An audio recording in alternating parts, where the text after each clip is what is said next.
Well, the show was great. Oh, we didn't that recording, so... Oh, God, I live in fear of that happening. I know at some point I am going to have forgotten to hit record on something.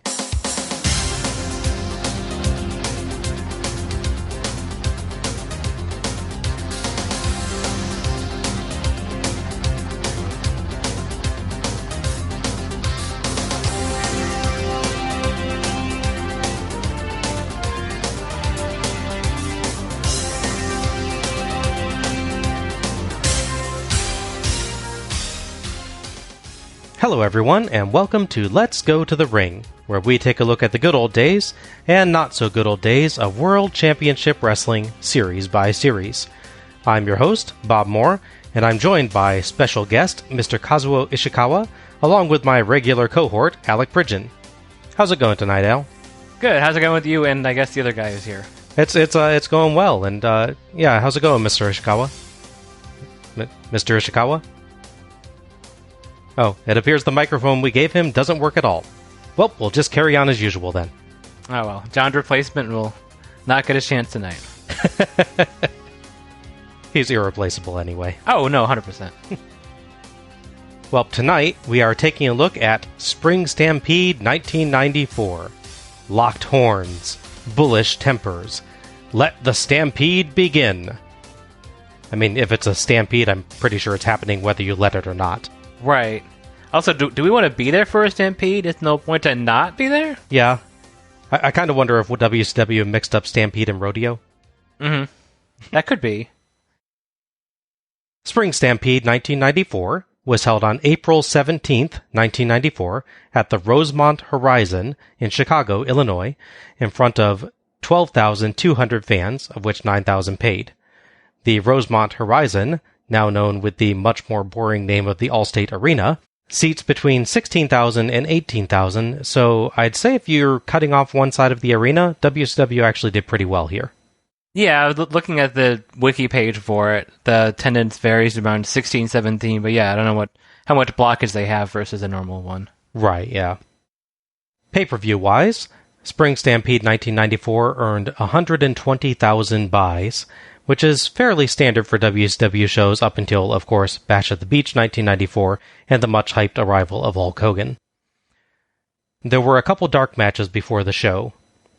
Second, Pat Tanaka and Haito, that being Paul Diamond in a take on his old WWF fake Asian gimmick, Kato, beat Kevin and Dave Sullivan. Oh, we missed a Dave Sullivan match? Oh, the show was ruined. The show was saved. Oh, obviously, yes. But before that, Danny Bonaducci, yes, that Danny Bonaducci from the Partridge Family, beat Christopher Knight, yes, that Christopher Knight from the Brady Bunch, in a singles match. WCW actually did a Partridge Family versus the Brady Bunch match, and even stranger, they did it as a dark match. I would be surprised if the match itself were that good, but really, if you're going to do a classic TV show versus classic TV show match, you'd think you would at least put it on TV. Yeah, and other times they've done these weird interpromotional things, they're on pay-per-view. Like when Man Cow shows up. Later in this series, by the way. Oh, is it? Oh, is it really? Okay. Yeah. Gotcha. Plus it feels like a real Clash of the Champions kind of thing. Yeah. Given that it's TBS. Yeah. I will note, just for historical record, this is not the only pay-per-view to have Danny Bonaducci and Mick Foley on it. There is a one of TNA's lockdown shows. Oh, okay. Featured Danny Bonaducci in an opening, wasn't really a dark match, but it was, however that would work on, I guess, YouTube sort of thing. And that's the same show where Mick Foley wins the world title, which is kind of weird given that it's 2009 that this happens. But hey, good for him. Weird coincidence, by the way. Danny Bonaducci is a black belt in Tang Soo Do, a martial art from Korea. Oh. I swear if we tried to plan links in our episode scheduling like this, we would never manage it. No. That is true. Saddle up, partner. Let's ride to the ring. Tonight, 4 titles are up for grabs as the champions try to hog-tie the challengers for the showdown of their lives. After being pile-driven into the bare floor by pompous Lord Steven Regal, Flying Brian's shot at the TV title is more than just revenge. Chicago's streets will never be the same as Max Payne and Cactus Jack play a little tune of their own on WCW's nastiest tag team, the Nasty Boys. Then the U.S. title is in danger of being captured by Japan's own Muda as he takes on stunning Steve Austin with Colonel Parker by his side. As far as Sting is concerned, no doors will be slammed in his face as he challenges ravishing Rick Rude for the international title. Will Rude be signing any autographs after the match? Sting and other contenders can only hope.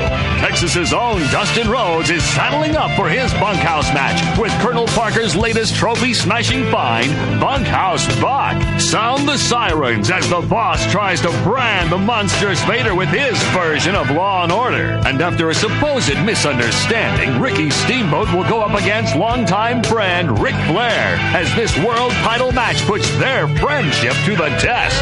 Tonight, live from Chicago's Rosemont Horizon, it's World Championship Wrestling's Spring Stampede. The opening video package goes over the matches for the evening, running down the whole card, but the intro kind of makes it sound like it's just going to cover the title matches, which makes it seem like the first 4 matches it mentions must all be title matches, but one of them, Cactus Jack and Max Payne versus the Nasty Boys, is not. Yes. It actually does a good job of giving a quick hint, at least, to the story going into each match, though it actually skips one. Poor Diamond Dallas Page and Johnny B. Bad aren't worth a mention in the opening video package, I guess. That's true, yeah. It's only strange because it goes over every single other match on the show. Yeah. If you're that close, you might as well go whole hog, right? Yeah, exactly. Or whole cow, I guess, if we're gonna stick to the theme of the show. Yeah. I like the design of the video border. It's got this wooden look with kind of a tree stump in the foreground that's been branded with the WCW Spring Stampede logo. Mm-hmm. It captured the mood of the show nicely, I thought. More in the points for trying category is the end of the video, which shows the backdrop being sawn off from the foreground, or at least that's what I realized was going on after the 4th look at it. As all you get to symbolize it is a spray of what I guess is supposed to be tree sap, and an extraordinarily crappy sound effect that I thought was supposed to be a slow-motion woo or something like that at first. Would it have been that hard to put in a chainsaw blade? I guess it was.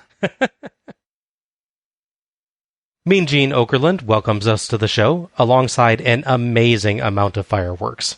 He says fans are hanging from the rafters, and I hope not, because that's where all the fireworks are going off. Never mind how dangerous that would be. Yes. Gene says that they've got a lot of surprises tonight, and one of them is Aaron Neville of the famous Neville Brothers, who comes out to sing the national anthem. He is dressed in leopard print and looks like he should be a pro wrestler. He does, yes.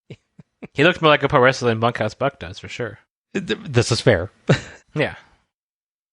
He does a perfectly acceptable job. He likes to do a lot of little vocalizations and maybe does them a tad too often, but he has a nice voice. Mm-hmm, yeah. WCW even got artsy with it and showed superimposed fireworks, American flags, and the U.S. Capitol during the singing. A vast improvement over their attempts at Starrcade 83. Oh, yeah.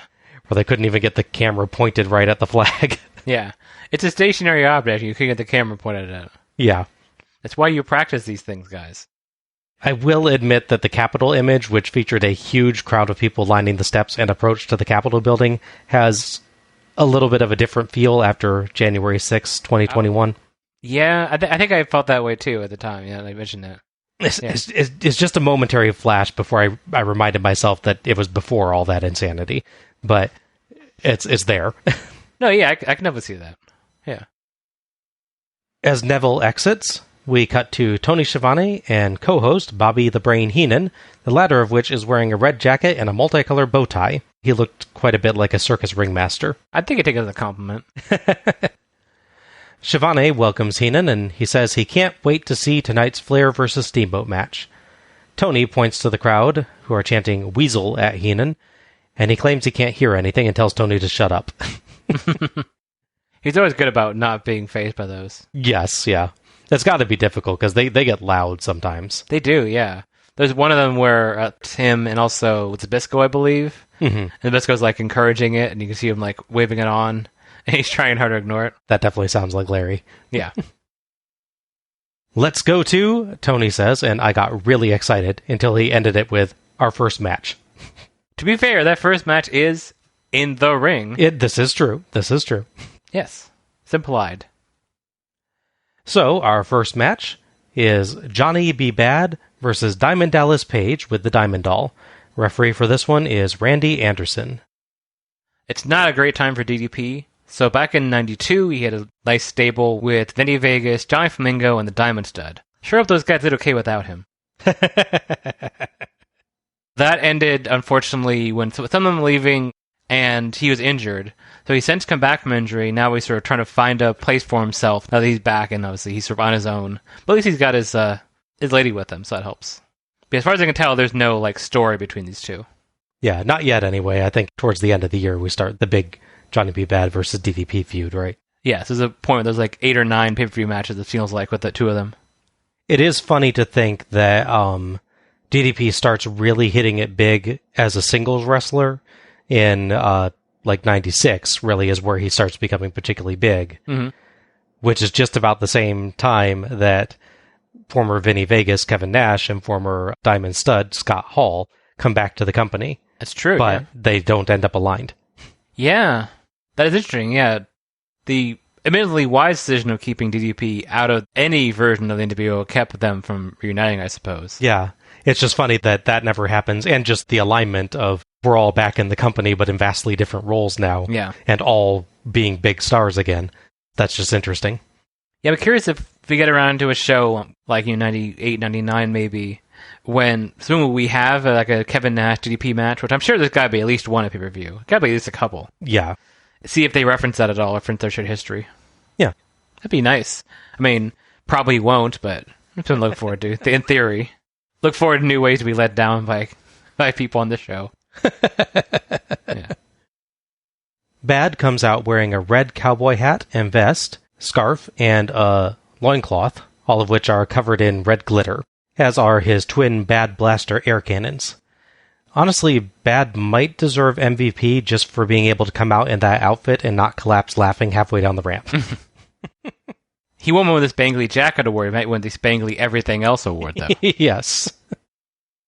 He does a little dance in the ring and fires off the Bad Blasters to the crowd, so we can look forward to wrestlers getting the confetti stuck to them for the rest of the night. I was going to say, it's funny to think, too, as a face thing, that he goes out and shoots garbage onto fans. This is true, yeah. Congratulations, here you go. Speaking of the fans, holy crap, this one guy in an orange shirt is absolutely covered in the stuff. Oh, jeez. They get a good shot of him, and he's like cheering, but trying not to get any in his mouth. But not to inhale it, yeah. Page, for his part, comes out to the sound of a motorcycle revving its engine, followed by a theme that sounds kind of like Alice Cooper's School's Out. So I guess even early DDP's theme plays fairly fast and loose with copyright rules. Yeah. I'll say, at this point, they haven't officially hired Jimmy Hart yet. But yeah, because that was his thing, was retrofitting classic songs and making them legally distinct but not really distinct songs for themes, yeah. DDP wears mostly black, but with silver glitter along the lining of his vest, and some ridiculous shiny silver sunglasses. And, of course, he's gnawing on a ginormous cigar. Yes, of course. It's always pretty neat to see this early Page before he's fully developed his look. He has more of a standard big man appearance than that lithe look that he'll develop later on. Oh, yeah, for sure. As Page gets in the ring, the Diamond Doll comes over to give something to Heenan. His initials in diamonds. Well, I'm sure he'll still be impartial. Oh, yeah. I tried to look for it. Did they actually ever show it on camera? Because he talks about it. I don't think they do. I suspect they did not actually hand him anything but like a little bag or something. Yeah. I could see like them doing that with Heenan saying, we're going to hand you a bag. You can say whatever you want it to be is in there. He could totally handle that, yeah. Yeah. And obviously this is after they've pretended to give someone a ring, too, so. Yes. At least, well, yeah, no, they definitely know that's right. The first time they didn't give him a ring. Second, they gave him the ring of the next year, the celebration for having won it a year before. Yes, yeah, they gave him the ring a year late. Yeah, that's right. And then Muda, presumably, I don't know, received his by airmail to Japan or something. Yeah. Page attacks before the bell, but Bad ducks a clothesline and rolls him up for 2. then works Page's arm as Heenan, for some reason, relentlessly compliments Page. I wonder what's going on there. He's just a fan, obviously. Page does pull the hair to get advantage and get 2, but Bad muscles him over on a hammerlock for 2. Heenan claims that Page is a huge star internationally even at this point. I'm pretty sure he made that up. Oh, 100%. Yeah, this whole story, like, where he's, like, formed in, like, Europe and Asia, and he's a big star there, but just hasn't formed here lately, which is bizarre. Yeah. Heenan continues praising Page's generosity, as Page counters further arm work with what looked like an eye poke, then gets 2 off a near-sideways suplex takeover, and hits a cool suplex from a kneeling position for another 2. It's pretty neat. He just, like, doesn't fully rise up, but grabs Bad and really quickly suplexes him over. I don't think I've ever seen him do that otherwise. It was pretty neat. Yeah, even at this point, he's sort of experimenting with stuff, which is nice to see. Bad gets 2 off a beautiful dropkick, but Page suckers Bad into the corner and sends him into the turnbuckle, then beats him up and belly-to-back suplexes him for 0 as he just shows off. Heenan calls for him to pin Bad, but then when he realizes Page isn't, he quickly shifts to praising him for showing off. It's good redirection there, yeah. Tony complains, but Heenan says he's just jealous because Page didn't give him anything. Fair enough. The two also argue over what to call a Page gutbuster, as Tony calls the move correctly, but Heenan, out of spite, insists it's a stomach buster. I could see maybe if you're, like, this big, buff, in shape wrestler, being hit in quote-unquote the gut makes it sound like, you're not in shape. So, I could see even that logic, but yeah, logistically it's the same thing, yeah. Page rotating suplex for 2, and the crowd really calls for Bad's comeback from a chin lock. But Page is up first after a back suplex as Heenan points out his resilience. Bad slugs Page in the gut, and Tony calls it midsection, gut, and stomach to appease Heenan, who praises him for learning his anatomy like Gordon Soley. Bad counters Page's strikes and hits his left hook, the kiss that don't miss, but Page spills to the floor. Bad nearly catches his foot on the top rope as he dives out onto Page, but it lands fine. Yeah. Back in, a groggy Page grabs Anderson, who shoves him away just as Bad leaps off the top rope for a sunset flip for the 3 count and the win. Heenan claims nefariousness on the part of Randy Anderson, pointing out the shove, as we get replays of the dive outside and the top rope sunset flip. Tony actually kind of agrees with Heenan on it not really quite being fair, but says it is a win nonetheless. Thoughts on this one? That was a pretty good match. It was a good choice for opener, I thought, because you have the big bright entrant with Bad. You have a pretty easy to hate, even if you don't necessarily know the guy, well, heel and DDP. Even if you've not seen him wrestle before, which I'm guessing a lot of people hadn't, he's still on the rise at this point. You see him come out on those mannerisms, you instantly know who the bad guy is. Mm-hmm. There's no question about it with him. As we've said earlier, DDP, even if he needed to take time to hone his craft on the wrestling side of things, he almost immediately got the character side of things. Oh, yeah. Even, on the Battle Bowl show, we acknowledge that, yeah. Mm-hmm. For his part, Bad is a good mid-card face. Mm-hmm. He has a good technical side. He has enough flashy moves and sort of his look that he can appease that sort of audience. Question with him, and obviously never really got answered, is can he get above that level? Could you see Johnny Bad challenging, Flair for the title? I could see the match happening, but I don't know if this version of Johnny Bad anyways feels like he would be in that spot. I feel like, yes, if it were the 80s. Yeah. But at the 90s, we started getting into that era where I don't know that you expect the upper card to necessarily entirely be serious, but you didn't really see a lot of pun name gimmicks. Sure. So I feel like Mark Marrow almost certainly could have gotten to the upper card, but Johnny B. Bad, I'm not sure. Yeah. They try over certain periods of time with him to give him more serious feuds, have him be injured, or try to make it a little more serious and so be more intense. But yeah, I kind of agree with you on that. If this is mid-late 80s, he absolutely would be challenging Flair in Grand American Bash Tour. I could see that for sure. Yep. As far as this match goes, I thought they had the pacing pretty well. They slowed down when Page needed to, read what's on page 15, paragraph 3 to Bad and let him know what's happening. To their credit, too, I kind of like the misdirection, because you have Bad hitting a finish but not able to get the pin.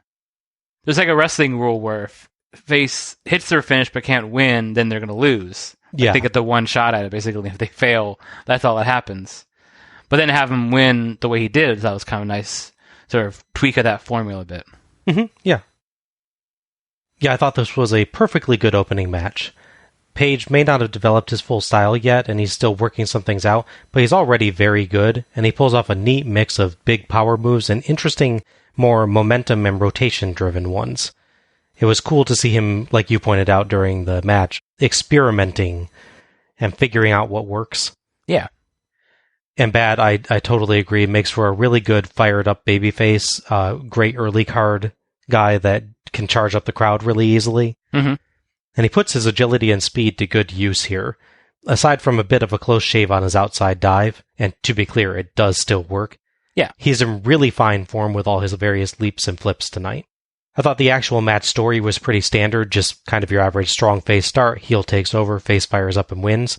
But there's a few surprising spots, and the general strength of the talented performers made it an above-average opener. And I will agree with you, I think they did a nice little twist to the ending there. You totally expected Bad to just be screwed out of it by something, but he still comes out a winner. It's kind of interesting, too, seeing the ref involved physically in the finish kind of spot. Because this refs you expect that from. Nick Patrick in WCW, and Earl Hebner a lot in WWF at that time. Earl Hebner's famous, kick the arms off the ropes spot he loved doing. Yes. Nick Patrick doing his hilarious cartoon fall when he gets punched, Yes. stuff like that. Or in the show we watched, they stopped the match to have him tease a fist fight between him and Jim Cornette, which was good. Which was awesome. It was, yeah. But so it's interesting seeing that spot with a guy who's not normally involved in that kind of stuff. Well, and I liked how they did it. Page could legitimately say, as Heenan says on his behalf, that wasn't fair. Yeah. But at the same time, it's not like Anderson did anything inappropriate. Right. He was being grabbed by the wrestler, and he just said, get off me, basically. Right. Yeah. And just happened that the timing worked out such that it could be said to have caused Page's loss. Yeah. I could see that being used to carry the angle forward in an interesting way. Right. No, I agree with that. DDP is surprisingly absent from the next couple of shows. Like I said, he's still trying to rebuild his character and find where he fits. However, Bad does rebound from nicely. He has a U.S. title match on 1994 Slamboree show. Yes. Which will be the first plug of many to remind you to listen to the other episode, if you haven't yet. Hint, hint. Tony goes over the upcoming matches, and Heenan jokes that he's going to wear a raincoat during the upcoming Chicago street fight between the Nasty Boys and Cactus Jack and Max Payne, because you have no idea what's going to happen in that. I personally would pick SWAT armor, but a raincoat's fine, I guess. Well, if there's, I guess, flying hunks of wood, you want a small piece of vinyl over your head? Yeah. I guess. Heenan notes it's an exciting pay-per-view because he's there. Tony just manages to keep from laughing. You can see him shaking from the effort. That's funny. He gets himself back under control and throws to Mean Gene as Heenan makes bunny ears behind his head. We cut to Mean Gene and Jesse Ventura, who shilled the hotline, managed by Gordon Soley and Larry Zbyszko. 1-900-909-9900. Jesse says he wants to go call the hotline to talk to Soley because Soley might not be around much longer. Gene says that people can also get the chance to talk with Sting, as Jesse polishes Gene's bald head. You're bald too, man. Glass houses and all that, yeah. 1-900-909-9900. Gene turns the discussion to Flair versus Steamboat, which he says is sure to be a classic. He and Jesse have bet a steak dinner on the outcome. To the Chicago street fight, and Jesse gets a cheap pop mentioning the name of the city that he's in. Gene almost says our title. He says, let's get back to the ring. Very close. I guess if we ever stop the show for some reason and then resume it, that would be our show title. There you go. Our second match is Flyin' Brian Pillman versus Lord Steven Regal with Sir William for Regal's WCW World Television Championship. Referee for this one is Mirror Universe Nick Patrick. So at this point, we're in the midst of the big TV title run with Steven Regal. His whole thing was he would constantly fight people to time limit draws, try to just escape with the title so you could find ways to have faces not lose, but also not win. It was a good way. So in this one, what they did was the pair had a match on WWE Saturday Night. When it was going Pillman's way, Regal got himself disqualified. thanks to the help of Sir William, and then left. So the next week, Pillman rightly says, I did beat you last week and it wasn't for the title, so I should get a rematch. Fair. Regal says, no, basically. In a proper, snooty British way he says things. So naturally, that's followed by people in charge of WCW going, yes, rematch. in less snooty British fashion, I assume. Yeah, arguably. It would have been Nick Bockwinkel, so it would have been on the fence. He would have found some extra fancy way to say it, anyways. I love Pillman's silver jacket as he comes out. Looks like a space-age Air Force kind of thing, which I'd imagine is exactly the intent. Mm-hmm. And Regal's cape, of course, remains awesome.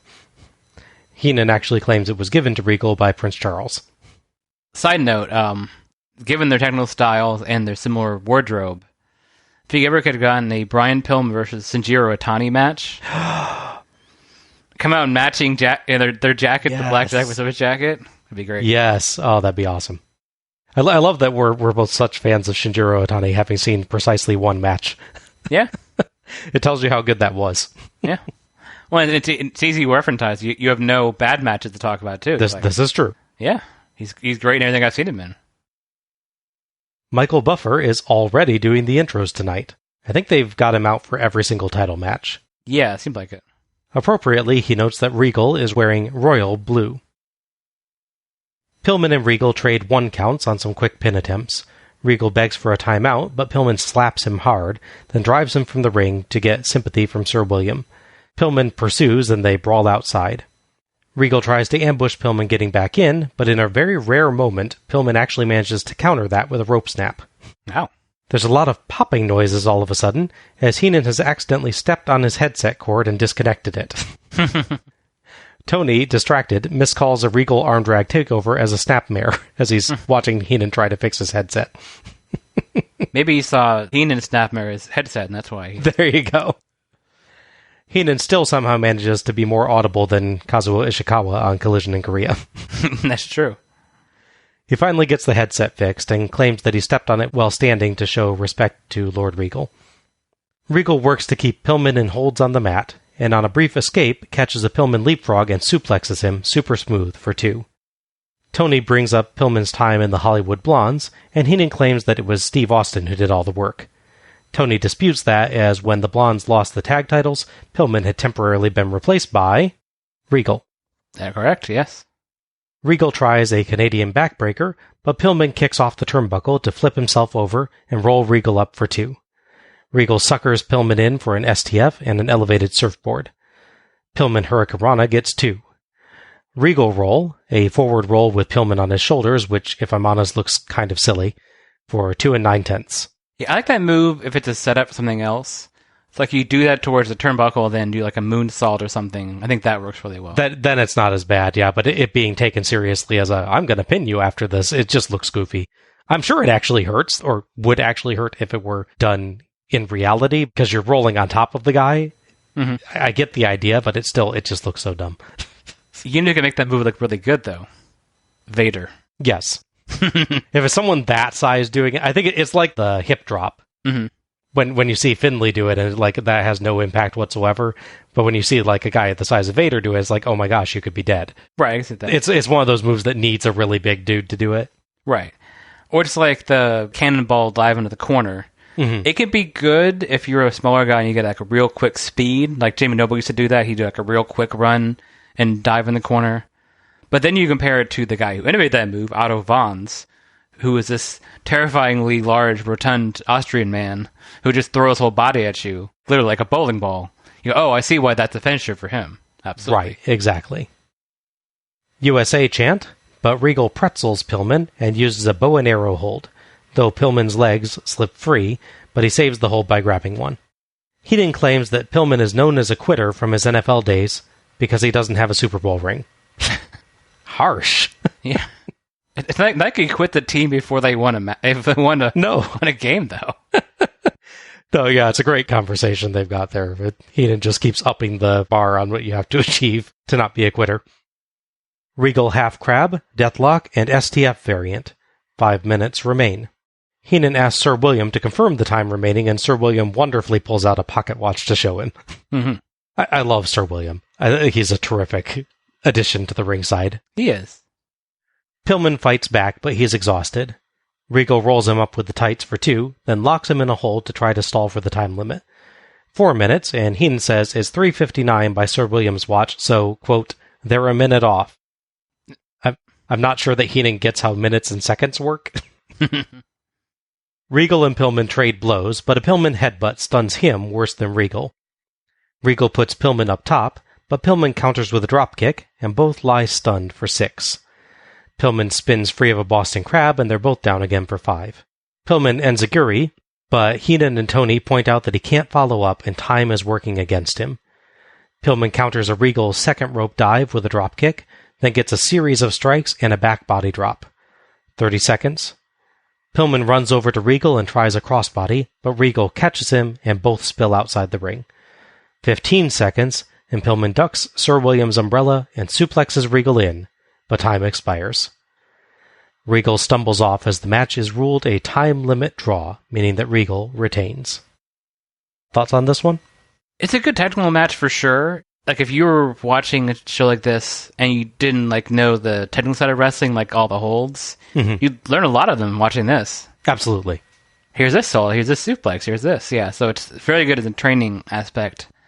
The tricky thing for me with matches like this, a lot of the Regal's TV champion stuff is, I think I talked about this in a previous show with a different match. The story is kind of written backwards. Mm-hmm. The match is set up as, hey, we're going to fight to 15 minutes, and it's going to be a draw.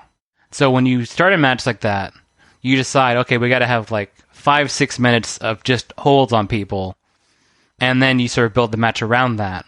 So you build these nice spots, like the last minute or so, where they keep teasing it, or strong offense early on, or escape spots. But it's not the same kind of match where there's natural ebb and flow. Mm-hmm. That said, it is still really good. Pillman makes a good, strong babyface here, constantly trying to get out of holds and trying to fight his way free. Regal, of course, is very despicable, so he's easy to both like and hate. Yeah, as a bad guy here.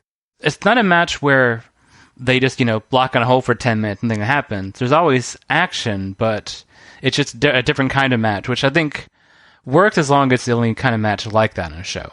Mm-hmm. But it's a mixed bag for me. I liked it a lot, but I can see someone from the outside watching and thinking, they're spending a lot of time in these holds. Yes. Yeah, I would generally agree. I thought this was quite a fun match. Pillman and Regal complement each other really well, and Pillman has the speed and aerial moves, and Regal has the intricate ground game, but they're each good enough to work with the other one's focus and keep up when the match becomes the other's primary style. Agreed, yeah. And they both hit some really vicious strikes, so you've got a hard-fought and complex match. But like you said, I feel like it becomes fairly obvious that they're going to the time limit, especially in the late stages of the match, as they quite suddenly start doing some longer-lasting holds and both men down spots.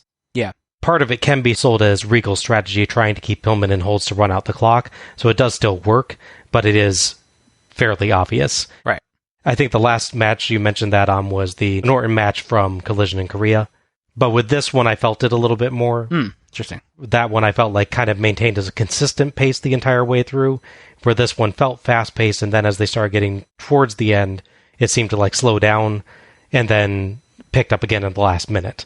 So it had a bit more of the time limit draw pacing that I'm used to with this sort of match, where the other one I think felt like, okay, yeah, they're probably going there, but I think it maintained consistency a little more. No, I can see that. In any case, it still in no way spoils what's a very fun match, and I really appreciated how well these two blended their styles together. Yeah. This is a show where we just did the series that followed afterwards, so I try not to be too spoily about it.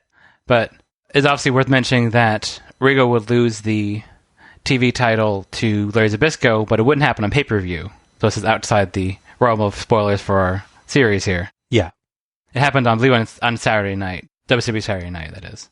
Then, because of the weird taping schedule, that match would actually happen before they'd have a match, a non-title match. Zbyszko would win.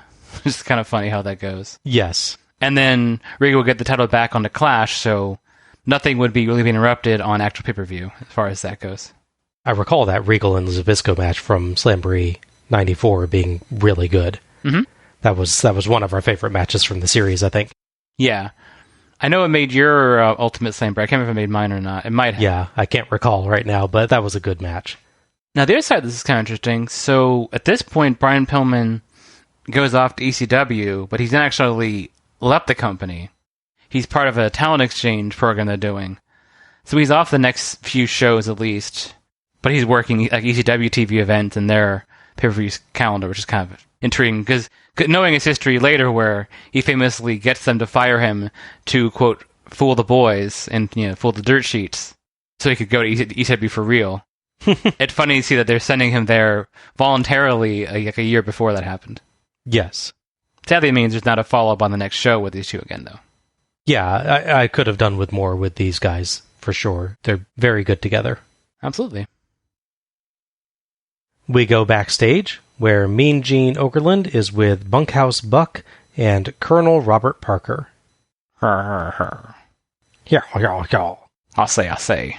All right, ladies and gentlemen, joining me right now at a very rare appearance north of the Mason-Dixon line, the greatest promoter on the face of the planet Earth, Colonel Robert Parker. Before I talk to this fertilizer salesman over here, Stunny Steve Austin and Muda coming up here very shortly from the United States. You're talking about a fertilizer salesman here, all you're smelling here is the dressing room inside of here. Today I feel like the greatest promoter of all time. Look over here when I'm talking to you. I'm filling the shoes of Tom Parker, and ever since Elvis Presley disappeared, I found myself right in the limelight of the Parker family. And tonight is no exception because our United States heavyweight champion will be wrestling from Japan, the greatest star Japan has to offer, Great Muta. I'm sure that's going to be an exciting event, but the one I'm looking forward to shortly after that is when Buck here takes on Dusty's puppy. I'm talking about the natural Dustin Rhodes. You're going to take a natural whooping tonight, Rhodes. Am I right? Bunkhouse match. What about it, Buck? You're talking about them sweating and stinking this way for weeks. That's the way Daddy did it. That's the way Bunkhouse liked to do it. My daddy told me, boy, when I was a little boy, said, son, good things come to those who wait.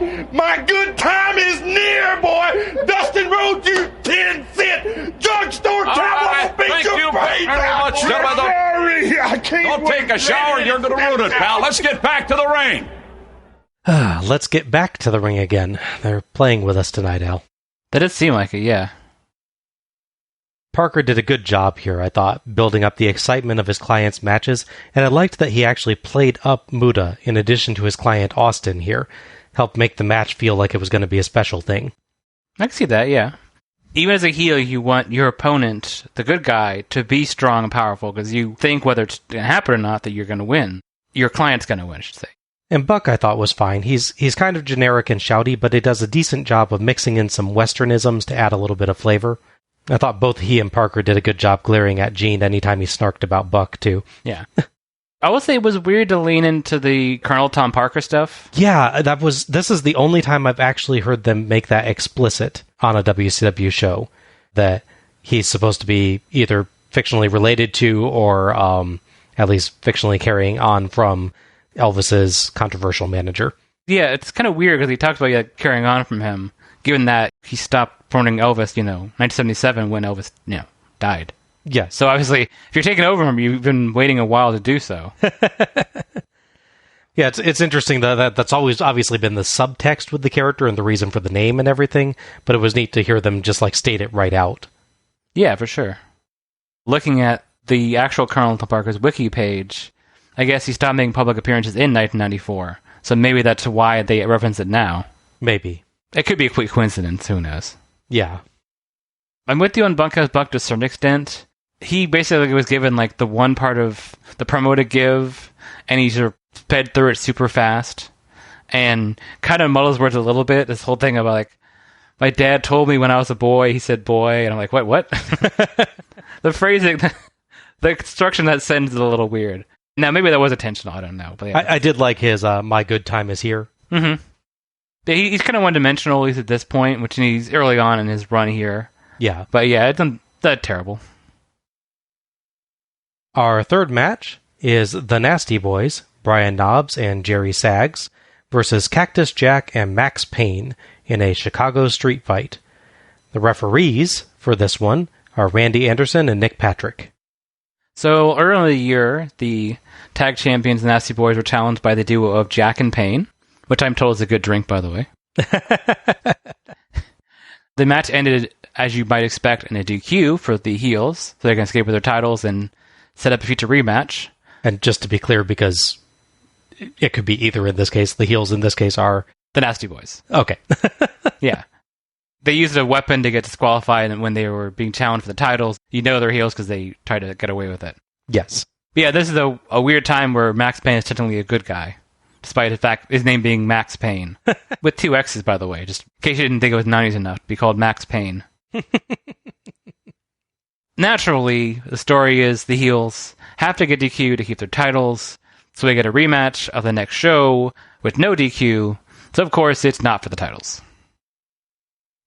What? Yeah.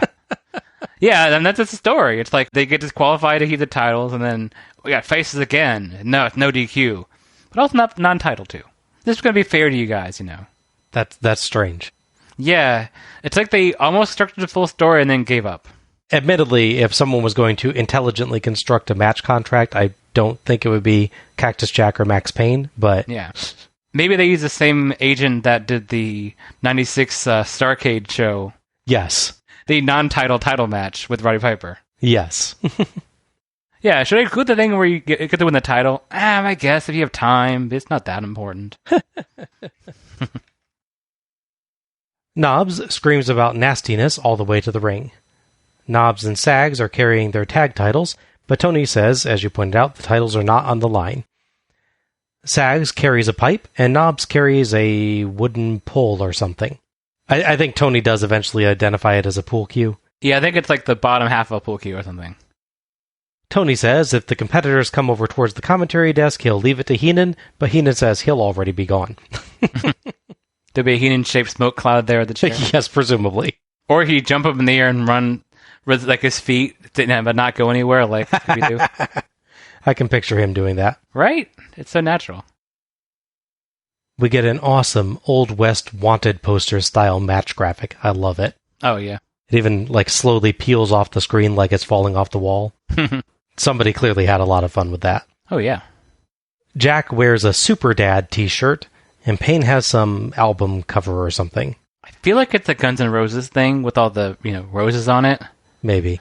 But then the back is specifically for himself. That has the Max Payne fashion victim thing on it. So I'm a little confused myself. Sign in the crowd. Dot Matrix even. Ears to ya, Cactus Jack. For those not in the know, Jack legitimately lost an ear in a match against Vader. Yes. The Nasty Boys attack on the elevated ramp before Jack and Payne even get to the ring. Knobbs and Jack brawl, and Payne spinebuster Sags in the ring. Knobbs jumps off the second rope, but Jack punches him, and he drops what Tony finally identifies as probably the remains of a pool cue. So Jack batters him with it, and he loses an elbow pad. Cactus clothesline over the ropes, and Jack lands on the apron while Knobbs hits the floor. Everyone brawls outside, and Sags hits Payne with a chair. Well, the seat is unfolded, so it hits like a pickaxe. That must have hurt like hell. Yeah, right? Ow. Barricade shots, choking, and more pool cue and chair shots. Heenan jokes that Jack should team up with Aaron Neville, who's at ringside, as a singer, but we miss why. I'm guessing Jack might have gotten hit in the balls. Oh. But they didn't catch it on camera, but Heenan jokes about it. Oh, okay. Payne and Knobbs end up by a souvenir stand where Knobbs batters Payne with a trash can and table, as WCW decides to go split screen so it's impossible to watch. Yes. It does have a nice branded wood border, though. It's true. It does. I can't follow this, Heenan says. Me neither. Yeah. Another terrifically unsafe Sags chair shot, and Jack is nice enough to fold the chair before returning fire. Knobbs gets 2 on Payne off some punches. Back to full screen, and Payne drops Knobbs through a souvenir table and chokes him with a t-shirt for 2, just as Tony was saying that no one was trying pins. Yeah. In fairness, he probably couldn't see Knobbs' attempt any more than I could during split screen. Yeah. Knobbs uses dangerous-looking table debris against Payne. And we go back to split screen as Sags and Knobs double-team Payne for 2. Both shots literally showed the exact same thing as Sags beats Jack with a table. That's true, yes. Like, what's the point? Yeah, like he wandered in too far, the split screen merged together. Yeah. But they didn't do a cool, like, artistic thing where it actually did merge back together. Yeah, exactly. What was it? Toe Jam and Earl, I think, would do that. Oh, well, that sounds right, yeah. The Genesis game, I think. Sags and Jack to the ramp as Knobs pins Payne for 2, but Payne flings Knobs through the souvenir stand backdrop. Jack suplexes the table onto Sags, but Knobs saves with a snow shovel, of all things. Payne and Knobs fight as Sags sets Jack for a piledriver onto the table, but it snaps in half beneath them, and they fall hard to the ramp. Mm-hmm. Thank God Jack was not actually lifted yet. That could have killed him. Yes, absolutely. Knobs pins Payne for 0 as both refs are helping clear the table. Yes. And Sags shoves Jack off the ramp to the floor where he lands hard. Sags smacks him with the snow shovel for the 3 count and the win.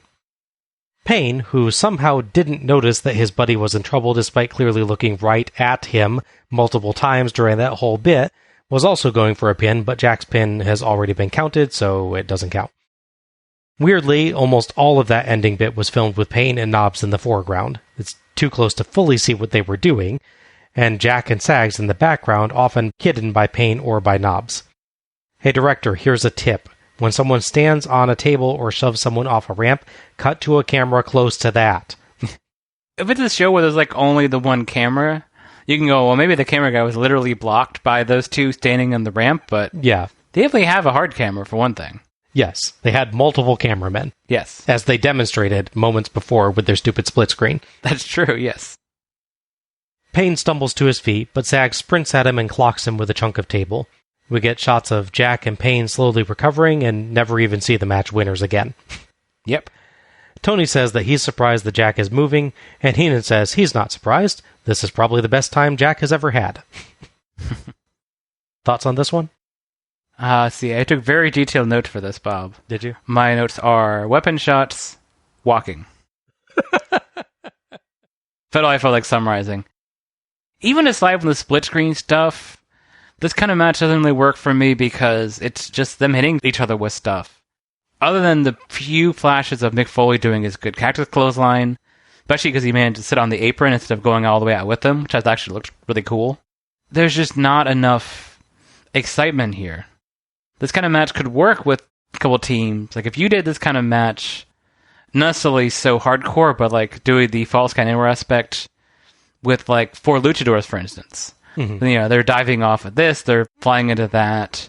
That kind of thing can work for me, but this, it's just these guys lumbering around at each other, sometimes with really obviously gimmick kind of things, like suplexing the table onto him, which is, I think Foley does, but it looks weird. Mm-hmm.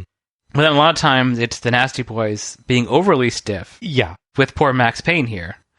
Which would be a point of contention with him, by the way, and him leaving the company. I would imagine so, yeah. He complained very vocally, apparently, about how they're often overly stiff and brutal to him during matches. So much of this is just them hitting each other and falling around. That weird bit with Payne where he decides he's going to body slam whichever Nasty Boy is with at that point. I lost track, honestly. But instead of, like, grabbing him and doing a quick slam, he, like, carries him around for, like, what feels like a minute. He, like, passes by one table and goes, no, I want to match this table. I want this other table over here. So I'm going to walk awkwardly around it. Yeah. Which is the kind of thing you can do in, like, the wrestling games. Which still looks fake there, obviously, but just sort of casually a guy and walk around to you where you want him there. I've never seen an actual match do that before until this one. Yeah.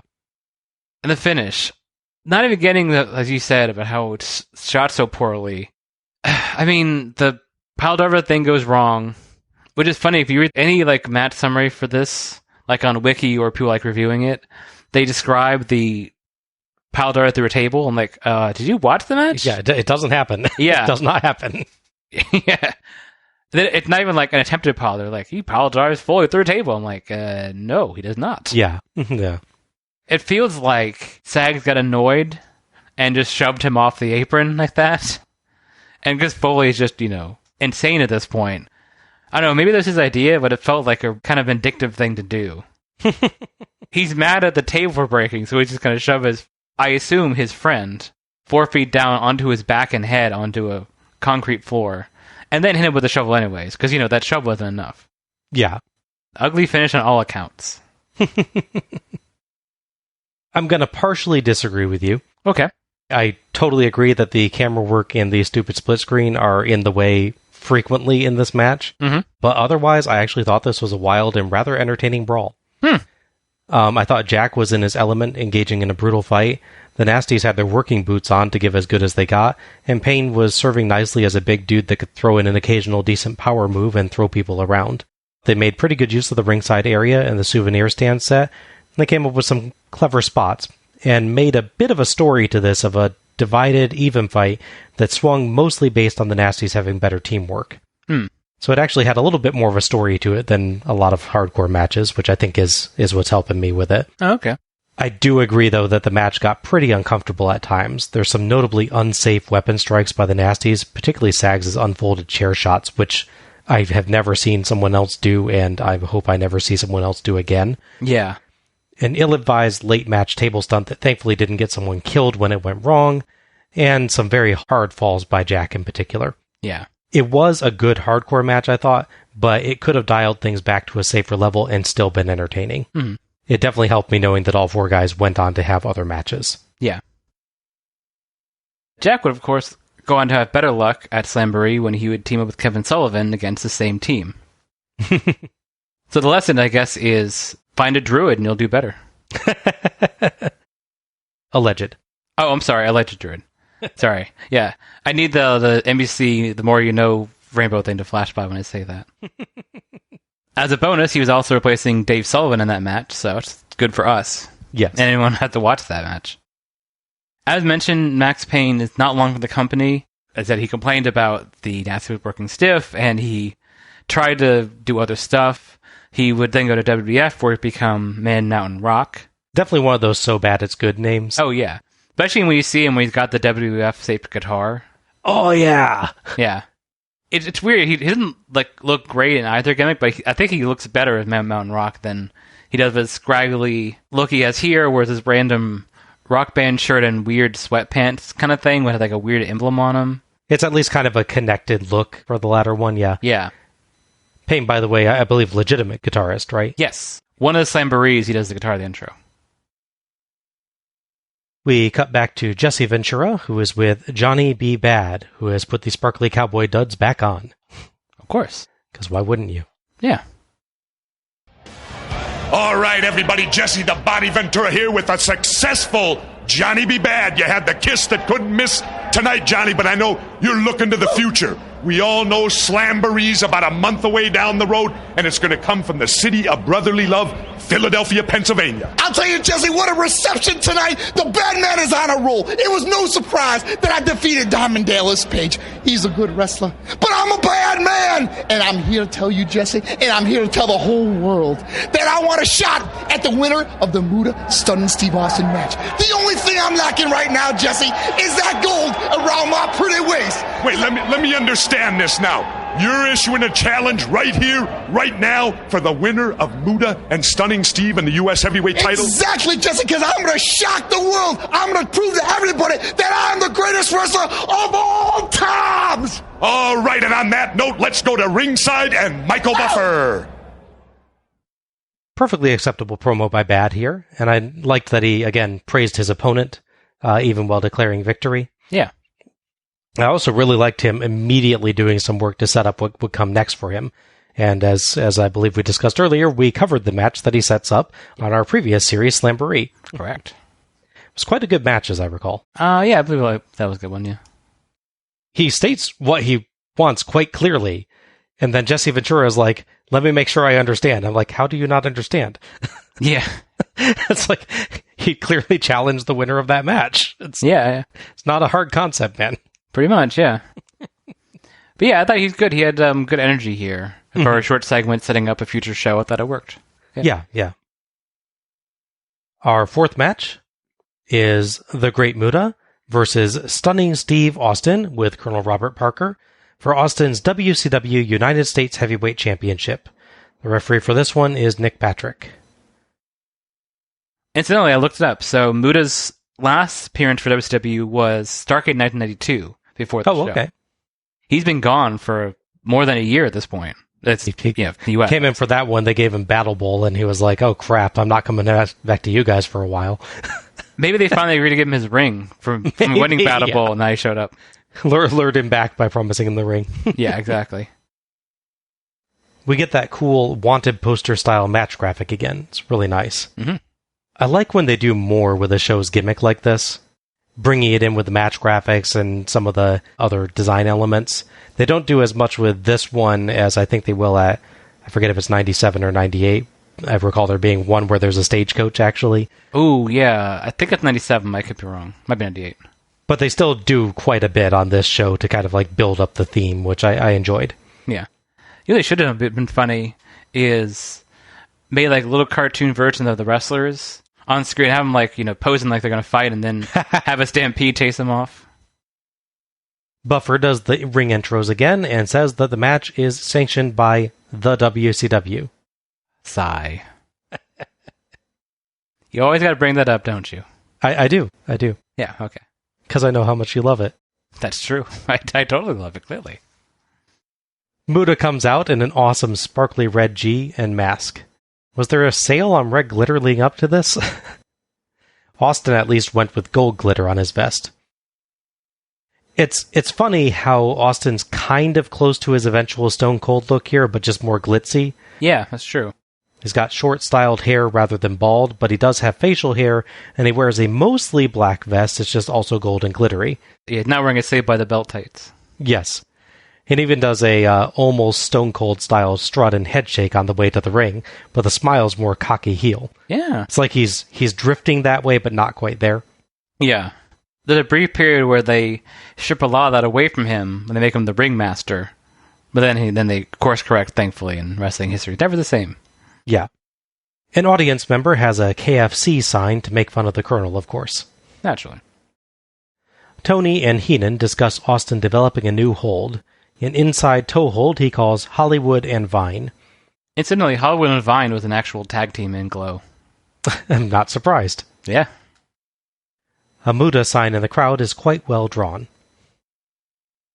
Muda gets Austin dead center of the ring with an abdominal stretch, but he slips a hand free, so Muda elbows him hard.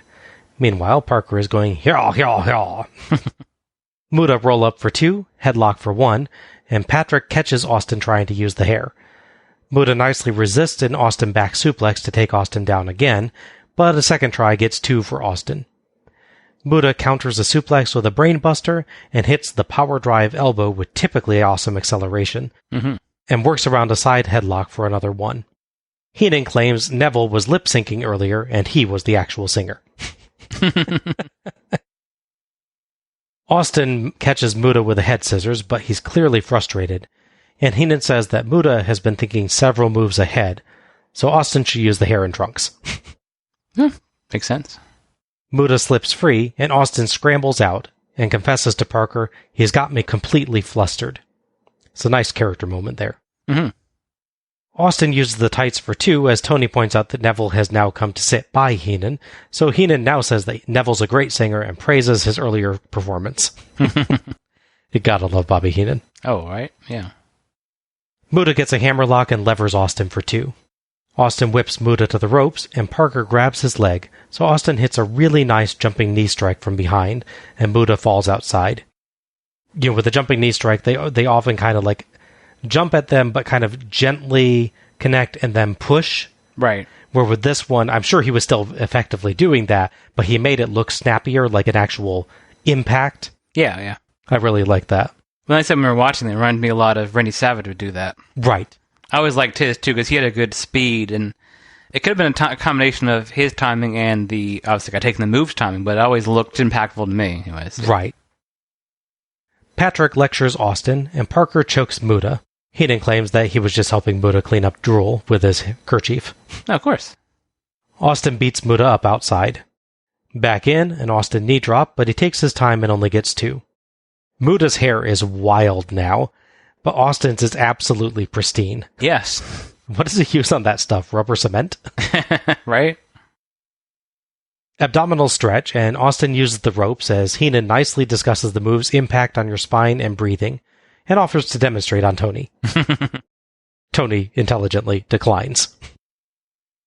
Patrick finally catches Austin, but Muta still takes a few moments to counter out. I liked that. It looked legit. Yeah. You know, you're used to them kicking the hand off the ropes or whatever, and the guy immediately flipping the guy doing the hold over. Yeah. But Muta, still needed to struggle for a little bit, so that was nice. Yeah, I can see that. Builds it up a bit. Heenan is shocked that the crowd is not cheering for Austin, but Tony says that they like fair play. Chicago? Heenan says. Yeah. And accuses every single Chicago sports team of cheating. Yeah. Austin dodges a Muta dropkick and hits a second rope elbow from between the corners for 3 2 counts.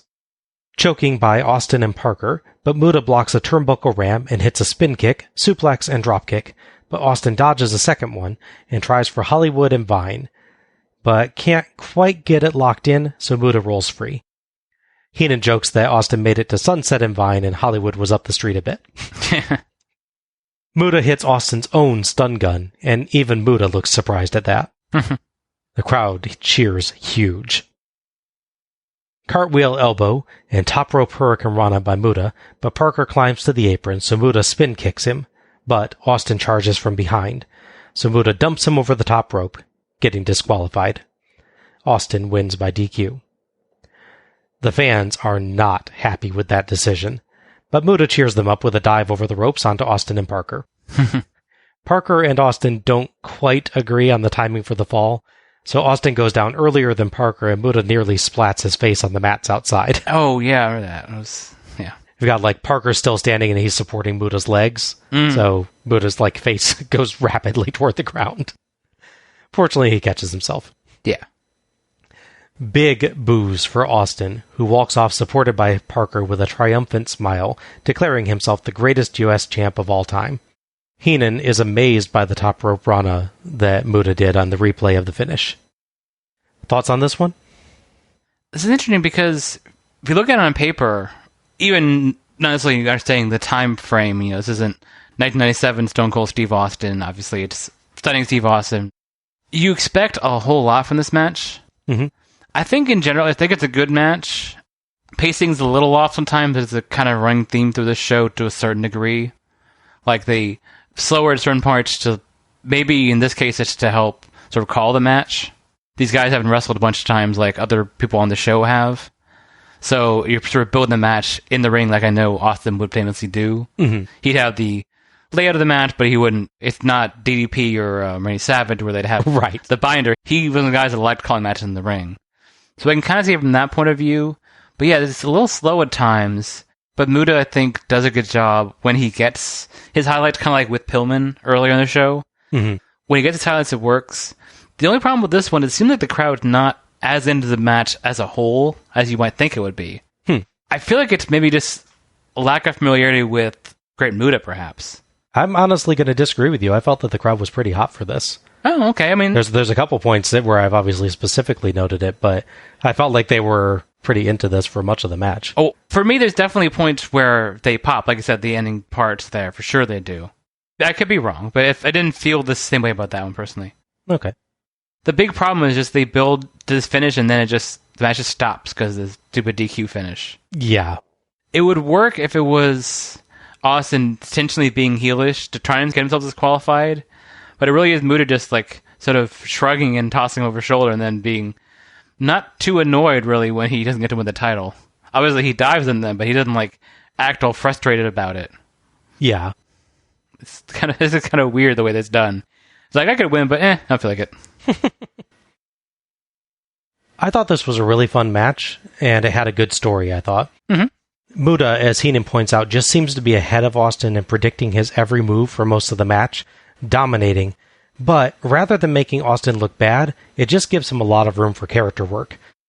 I loved the frustration that he showed through the whole thing, and the fact that he even goes out and just straight up admits it to Parker. Oh yeah, I thought his character really worked well in this, for sure, yeah. I thought he took what could have been a one-sided match and shifted the focus to his character work. And of course, he ultimately manages to cheat his way into a bit of an advantage towards the end. Right. There are a few minor flubs, Notably, I'm fairly sure that Hollywood and Vine was supposed to actually get locked on for a little, but they just didn't get it right. Mm-hmm. But overall, I thought these two told a really good, focused story that was easy to follow and enjoy. I do very much agree that the ending is a letdown. Right. I'll get into this a little later, but the whole, like, oh, I accidentally threw you over the top rope, therefore I'm DQ'd thing is obviously a stupid rule. Right. And is not used with any kind of consistency in all of WCW. Correct. I still thought that the match leading up to that point was quite good. Yeah. I wasn't as sold as you were, but no, I definitely think it's a bad match for sure. Yeah. This would be Muta's last U.S. wrestling match for about a year. Oh, okay.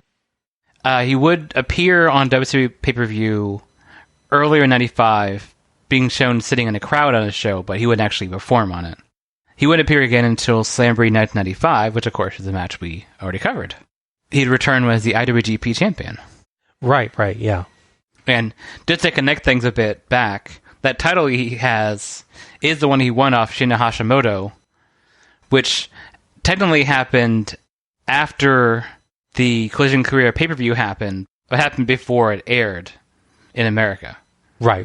It happened like less than a week after the show takes place live, but it's a good month and a half or two before they actually run it in the U.S. And obviously we covered what Austin's doing already. We cut backstage where Jesse is with Dustin Rhodes.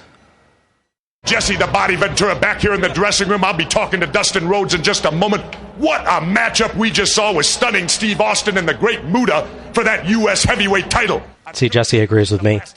Yeah, fair enough. Now it's time to move on to the future. And the future is just a couple of matches away, Dustin Rhodes. It's going to be you and Bunkhouse Buck in a bunkhouse matchup. Now, to me, that means it's just a street fight. It ain't wrestling. And we all know, Dustin Rhodes, it was just a couple of weeks ago, Bunkhouse Buck made a trophy presentation to you, literally. I don't need to see this. I've watched this over and over, and I can remember it in my head like it was yesterday. It hurt real bad, and I'm getting out of bed a lot harder now these days. But I'm going to tell you what, Bunkhouse Buck, that's what you're best at, is jumping people from behind. You and that good-for-nothing Colonel Parker. Well, let me just give you a little bit of advice. Tonight, just a few matches away, it's you and me. There's a big difference in the T in Tennessee and the T in Texas. And the T in Texas, the natural Dustin Rhodes, 260 pounds, is going to get your possum raccoon butt out of that tree. And I'm going to get you down there and I'm going to kick your tail like it ain't never been kicked today. What? Well, there you got it. Dustin Rhodes looks ready. Let's go to Michael Buffer up at ringside, because coming up next, Ravishing Rick Rude and the Stinger. Stay with us, everybody. It's just going to get better. I assume this is actually going to be a match about Rhodes liking to drink Texas tea while Buck prefers Tennessee tea, and they'll battle it out in a drinking contest. Yeah, I can't see how that would happen. I thought this was a perfectly good promo by Rhodes. He did a good job kind of varying his tone from quietly resentful of seeing the footage of Buck's attack on him to loud and angry proclaiming what he was going to do. It's a basic shift, but it's more than what you get in some promos, and seeing Dustin fired up was pretty good. Yeah, seeing him actually react to it is nice. Mm-hmm. Sometimes they either come in angry or they stick to their I am the good babyface character. So it's like going back to the other shows we covered when, we get to see annoyed, sarcastic Sting at Starrcade 95, for instance. Right, yeah. It feels different because he's not like, boy, I love the fan. Gee, howdy. One of our favorite Sting moments, I think. Yeah. It's like, go ahead and ask. Yeah. That was great. Yeah. Seeing them actually react to the storyline and think about how would I feel if this legitimately was happening. Right. It is nice. Yeah. The thing that's kind of funny for me is this is all about like Texas versus Tennessee, and I'm like, but you guys are in Chicago, you realize, right? Yeah, this is true. There's so much of that. Like, I get you're playing for other audiences, but it feels like this, like was this show originally going to be in one of those states and then it had been in Illinois? I don't know. It is weird that the first Spring Stampede show is in Illinois. Yeah. Like, I wouldn't have been surprised if, like, down the line they ended up spreading out, but you really would expect the first Spring Stampede to be in, a western state. Yeah, exactly. You either need to be way more south or way more north, because you can be in Canada, obviously, for Canadian Stampede, which I believe was a show that they ended up suing over the name rights over later. I think Shivani jokes that a few times they actually won a case in court, but I don't know how that actually ended. I also like that Jesse Ventura apparently shares Vern Gagne and Lou Thesz's opinion of hardcore wrestling. Yes. It says just a fight, it's not wrestling. Yes, that's true. And of course, WCW can't quite get through the segment without an error, so they cut in Michael Buffer's ring announcing at the end there before Jesse's actually done throwing to it. Yeah. Kind of makes me want them to replace the orchestra playing you off your speech too long bit with Michael Buffer just starts announcing a match. Someone's going on and about, I want to thank my wife and my kid, and it's like, ladies and gentlemen, the next match. It's like, okay, I'm going. It'd work. Our fifth match is Sting versus Ravishing Rick Rude for Rude's WCW International World Heavyweight Championship. We're in that era again. Oh, yeah. Referee for this one is Randy Anderson. So on an earlier show, they had a 6-man cage match involving 2 teams, obviously. We had Sting on one side, Rude on the other. In the aftermath of the match, Rude attacked Sting, doing what's now a classic spot, which is closing the cage door on someone's head. Right. That really sets off the personal feud between Rude and Sting. Much like his cohort, Steven Regal, he refuses to give Sting a title match. And I guess he's just kind of allowed to do that, which is interesting in his case. So what Sting would do, is they reference in the intro video package, but don't explain, is Sting gets a woman to be near ringside after one of Rude's matches and get him to, quote, sign an autograph. But it's actually the match contract for this. Devious Sting. Yeah. Wow. Babyface Sting uses a fan to get a title match for himself. That really sounds like you picture that ultimately it comes out that Sting consulted with Ric Flair, since Flair's in kind of his semi-good guy mode at the point. He'd be like, hey, Flair, if I was world champion, or should be world international champion, because that's a thing, and, you won a title shot against me, but I wouldn't give it to you, how would you do it? Oh, well, I'd use Plan 43, where I get a fake person to sign an autograph. I assume that he first suggested dressing up in an ill-fitting mask and coming out in a spaceship, but Sting said no. Yeah. And then moved on to the next one. Yeah. First plan was that. Second plan was dress like a woman and attack them from behind, because that's a classic Flair move as well. Yes. Sting was like, I want one that maintains my dignity, Rick. And Rick was like, oh, that cuts out 100 of mine, but sure. Yeah, the guy with the neon scorpion on his leg needs his dignity. Okay. Buffer does the ring intros and calls it the WCW again. Yay. Sting has a hilarious, wide-eyed expression on the wanted poster. It's like they took his picture a second too early. Sting comes out in a awesome black and silver glittery jacket and red and white face paint. Mm-hmm. That jacket is just super sparkly. I think they did the lights really well tonight to catch all the shine on the entrance gear. Oh, for sure, yeah. It's like you can see beams of light shining off that thing. Mm-hmm. A Sting sign in the crowd is pretty good, but it makes his expression look kind of evil, and one of his hands looks like it's on backwards. That's a very genetic disorder, Bob. You should make fun of people that have that. Sting takes off his coat and appears to have some of its glitter on his chest. They sweated into him, probably. Rude's out next, in a blue and silver sparkly robe. Buffer's intro references the multicolored artwork on Rude's tights. I haven't heard that called out before in an introduction. Yeah. It is excellent art of Rude and Sting. I really hope someone has all of those ring tights that he wore. Yeah, much like the Jimmy Hart jackets, the Rick Rude tights are works of art, yeah. Such a great collection. Then eventually you start getting RVD's singlets, yeah. Yes, yep. Rude's intro is interrupted by Harley Race, wearing a jacket that's just about as bright a red as Heenan's. Mm-hmm. Race challenges the winner of Rude vs. Sting on behalf of Vader, then tries to deck Sting. But Sting blocks the punch, decks him, and flings him to the other turnbuckle, where he basically does the Flair flip up and over to the floor. He does, yeah. It's pretty impressive. But you can he's been actively retired as a wrestler for 3 or 4 years now at this point, I believe. Yeah. Still has it. Oh, yeah. Rude attacks while Sting is distracted, but Sting fights back and clotheslines him out over the ropes. Rude hadn't even gotten his robe off yet. Yeah.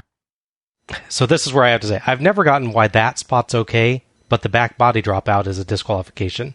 It feels backwards, right? Yeah, I mean, Because the clothesline is clearly intentional. Like, you know that you're sending him out over the ropes when you do the clothesline. Right. Where the back body drop feels like it's always done as an instinctive reaction. Mm-hmm. So if one's going to draw a DQ, it should be the clothesline.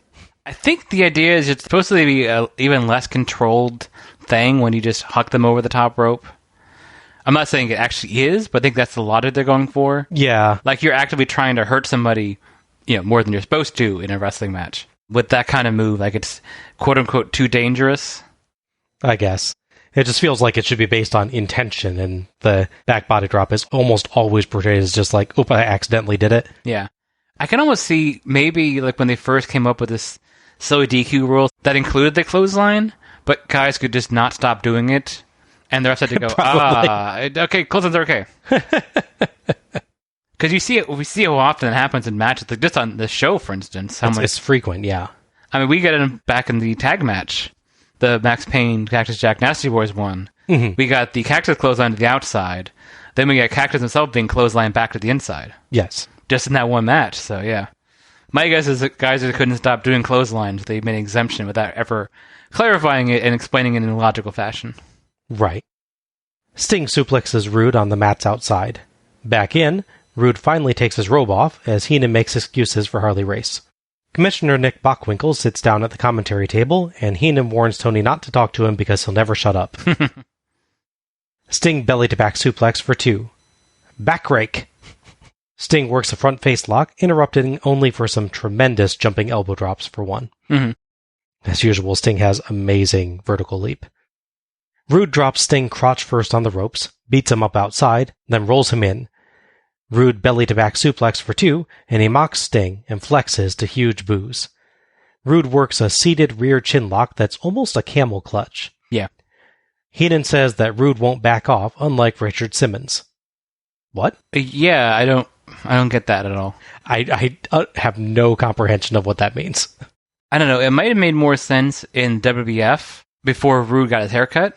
Because I could see his more poofy hair looking maybe closer to Rich Simmons' thing, but at this point, he's been short-haired for at least the last 3 years. The only other thing I could think of was if he accidentally confused Richard Simmons and Ron Simmons, but I don't think Ron Simmons is even in WCW at this point. So. No. Someone said, you gotta make a cultural reference somewhere, and just make it work. And they tried. Rude drops an elbow for 2, and back to the clutch. Heenan says it's hard to get up from this hold. All you can do is scoot backwards, forwards, or get up. Huh? So you have multiple. So you can basically do anything? You have 3 last chances. Sting lifts Rude on his shoulders, but Rude rolls forward for 1, but Sting reverses for 2. The fans were on their feet for that. Mm-hmm. Rude grabs a sleeper, but breaks the hold before the third arm check and shoves Anderson. Rude slugs away, and Heenan calls Sting a human piñata. What kind of candy would he hold, Al? Oh, given his coloring, maybe Smarties? That seems fair. Yeah. Sting absorbs Rude's strikes and asks for more, giving an awesome, wild-eyed look. Sting flexes, and Rude runs the hell away, but Sting catches him by the tights. With Rude's butt part exposed, Sting beats him up as Heenan makes full moon jokes. Yeah. Back body drop, and Rude does a full front flip and nearly lands on his feet, but collapses. Tony says he could have broken a leg, and he's right. That looked dangerous. Yeah. Stinger call draws massive cheers. Anderson gets caught behind Rude in the corner, and Sting, unaware, lands a Stinger splash on both. Scorpion Deathlock, but Anderson is out. Harley Race and Vader run down, so Sting breaks the hold and fights both of them off. Race gets hit, reels, and clearly expects to get hit again, but Sting is prepping for a big punch to knock out Vader, so Race just kind of falls out of the ring himself. Yeah. Awkward bit. A little bit, yeah. Rude chop blocks Sting from behind, and the crowd deflates. Mm-hmm. Vader grabs a chair, but Bockwinkel catches him, so Race steals one from Heenan, who protests his innocence to Bockwinkel. Rude holds Sting for a chair shot, but Sting dodges, and Race nails Rude.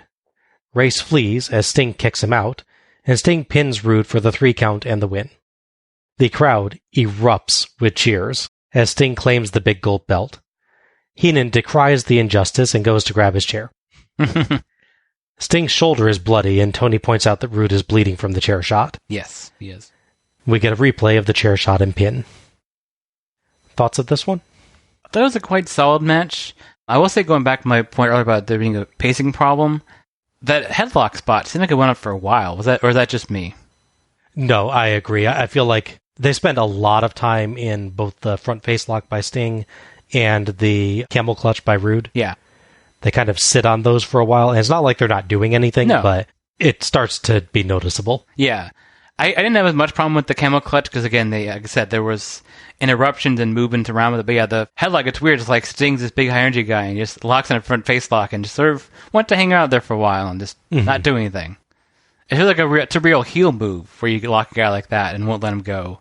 Like, you're trying to mess with the crowd, like, if this is reverse, Rude does that to Sting, and it's like, aha, the crowd can't enjoy this match because I'm holding him still. Yeah. That aside, I thought the action when they let it pick up was really good. Mm-hmm. It was good seeing Sting do the electric chair drop, or as I will call it with no context, the Mecha Shiva. Which was then counter, which was nice, because people normally can't counter the Mecha Shiva. It's a pretty powerful move. Yeah, that was a nice spot. Yeah. The big problem with this match, if you're going to have one, is definitely the ending. Mm-hmm. So a bunch of stuff has to happen here. You need the ref knocked out. You need Harley coming in. You need Vader coming in. You need Nick Bockwinkel to stop Vader, which I kind of get the idea, like, he stopped him getting with the ring, but then Vader, like, just sort of sits on the outside, like, the one punch or two punches he takes from Sting, like, debilitated him. He couldn't get back in the ring. In fairness, one was a windmill. Oh, that's true. Yeah. The wind-up does build a lot of speed and power. It's at least a +5 damage. That's true. Fair enough. But yeah, it's just weird that he's, like, staying the outside, like, I wish I could get back in there. But then here's his manager, who's been getting beaten up all night, and, as we'll see later, will continue to get beat up all night, rushing in and doing the whole thing. Likewise, the timing is a little off with the Rude Awakening. He paused just a little too long to get Race in time for the chair shot. Mm-hmm. It's not super distracting, like he holds him there and has to, like, audibly call for him, but his rotation is definitely slower and, like, the little pause at the end. Yeah. Because they need to be stopped before the end is kind of funny. Race is a little bit awkward in this match. He does a good spot in the opener. Yes. But then he's a little bit awkward in the bit where Sting's punching him and Vader, and then again at the ending, things seem a little mistimed, and I really do think it's him. It's not like he's bad or anything, but just that it seems like he's the one that's not quite in the right place on a few different instances. Yeah. It's a case of where they backload so much of this match. Mm-hmm. He gets to know so much choreography just for this match alone, not counting his stuff he has later on this show. So right. I totally get that. Yes. The other thing I have to know about the ending is, okay, so Rude's hit with the chair shot, Sting sees it and gives him sort of the one kick to get him to leave. More like a shooing away kick. Yeah, which again, like, Race is just about falling out of the ring already. Yeah. He needs the extra push of wind, I guess, to knock him out there. Okay, so Sting sees it happen and goes, I'll like the pin off this. Yes. Sting is taking the cheap victory to get the title. It's like, and Bockwinkel is okay with this as well. Yeah. That's just so weird. There's a lot of questionable things about the ending of this. Yeah, it's like they have to get from point A to point B, but somewhere along the way they take several detours and eventually get there, sort of careening into the finish. Yeah, I'll agree overall on it, I think. The match itself is actually surprisingly slow-paced at times, but I do have to say the tremendous crowd interactions and huge reactions they're getting actually still make it feel quite exciting. Oh yeah, no, I can see that. Yeah, absolutely. But yeah, like you mentioned, Sting's front face lock and Rude's camel clutch kind of make up a large portion of the match. Yeah. They do fight in and out, and they build up some tension and interest, but it just feels like we could have used some more hold variety, I think, is what it is for me. Yeah, and as I said, Sting being the one to hold the front face lock feels reversed. It is weird. And basically, the heel then crouches on the top rope. That feels like Sting escaping Rude's hold. Yes. It's bizarre. They do have some nice strikes and some great selling, though. Mm-hmm. Sting, in particular, has the crowd in the palm of his hand with his late match struggles at comebacks. If you did the same match with guys that didn't have such a great connection with the crowd, I think it would end up feeling very dull. Yeah. But with these two, it still actually ends up working. Yeah. Still, it ended up a fun match. I just think it has some more flaws than I was expecting, given these two performers. Yeah. If they could have had a slightly screwy finish, I didn't have so many moving parts and things that could go wrong and did slightly go wrong, yeah, it would definitely be stronger. Mm-hmm. Famously, a rematch between the two would occur at the Wrestling Dontaku 2 show in Japan. During that match, Sting would technically lose via some chicanery and some cheating by Rude. However, during the match, Sting would do a dive over the top rope onto Rude, and he'd land an awkward separation sort of gap in the floor. Like it's like a 2 or 3 inch level off from the mat area to the floor, and just hitting that just the right way, much like we'd see about 4 years later with Shawn Michaels in the casket, Right. being thrown out, would unfortunately lead to this freak injury and would ultimately lead to the very end of Rick Rude's wrestling career. Which is interesting because, as we'll see, as we'll cover in later promo, we're clearly building up a weirdly heel versus heel title match between Vader and Rick Rude. Which really is an intriguing concept. Yeah, for sure. Yeah. I feel like if triple threat matches and not the awkward triangle match they do at Starrcade 95, if those were a thing, absolutely Sting, Vader, Rude would be a great match. I could see that being really cool, yeah. But for a reason, that's just not a thing they did at this point in wrestling, really until ECW started popularizing it. It's also worth noting that because of the timing with all this stuff happening, they go to Japan and have that show. You know, it doesn't run in the US like a normal pay-per-view. It's just like a special Japan show they're doing. They pre-tape a bunch of stuff for WCW Saturday Night, including more stuff building up the Rick Rude Vader match, which technically airs after his injury happens. So he actually does have matches after the injury, just because of the weird time warp aspect. A depressed Bobby Heenan sympathizes with Rude, and Bockwinkel wanders around in the background as Tony builds up the upcoming matches. As Rude is helped out, Tony mentions that Flair offered Hulk Hogan tickets to watch his match against Ricky Steamboat later tonight. Heenan says that they would undoubtedly be ringside tickets, so he takes a look around, but there's no Hogan. And this is Hogan, so that would have counted against his, 8 pay-per-views or 4 pay-per-views a year, whatever his contract was? Yeah. So it's probably good he didn't show up. Our 6th match is Bunkhouse Buck with Colonel Robert Parker versus the Natural Dustin Rhodes in a bunkhouse match, which is no disqualification. Referee for this one is Nick Patrick. So a running theme throughout this year is that Colonel Parker has a beef with Dustin Rhodes, mostly based on him disliking his father. And Dustin, sort of wanted to be his own man, standing up for himself and all that. So Parker would bring in Bunkhouse Buck, would be his new henchman, basically, and challenge Dustin to his signature match, or I guess his dad's signature match. Because at this point, I'm not sure Dustin has a signature match, really, leading to this pay-per-view match. I was just thinking it's a good thing this is a bunkhouse match, not a bunkhouse stampede match. Yeah. Never forget that weird battle royale where they're in a cage and they have weapons. That should have been so much cooler than it was. Yeah. And apparently, and I do recall on that one, apparently a much better match was happening off camera constantly. Oh, yeah. Like they constantly managed to film the most boring part of that match happening, and then the announcers are telling us about something much more interesting happening off camera. Yeah, the guy fell off the cage. We didn't cut to it. It is funny that there's not a bunkhouse stampede on Spring Stampede. Yeah, that's true. Interestingly, ring announcer Capetta just calls Parker the greatest promoter on the face of the earth rather than adding the usual self-proclaimed or he calls himself thing that you get in cases like that. Maybe that's just a thing with Parker that I haven't noticed. Yeah. I don't know. That whole self-proclaimed thing and then you say it thing always bugs me. They got that with the World's Greatest Tag Team in WWE. They're like, the self-proclaimed World's Greatest Tag Team. Like, but you just said it, didn't you? Sort of?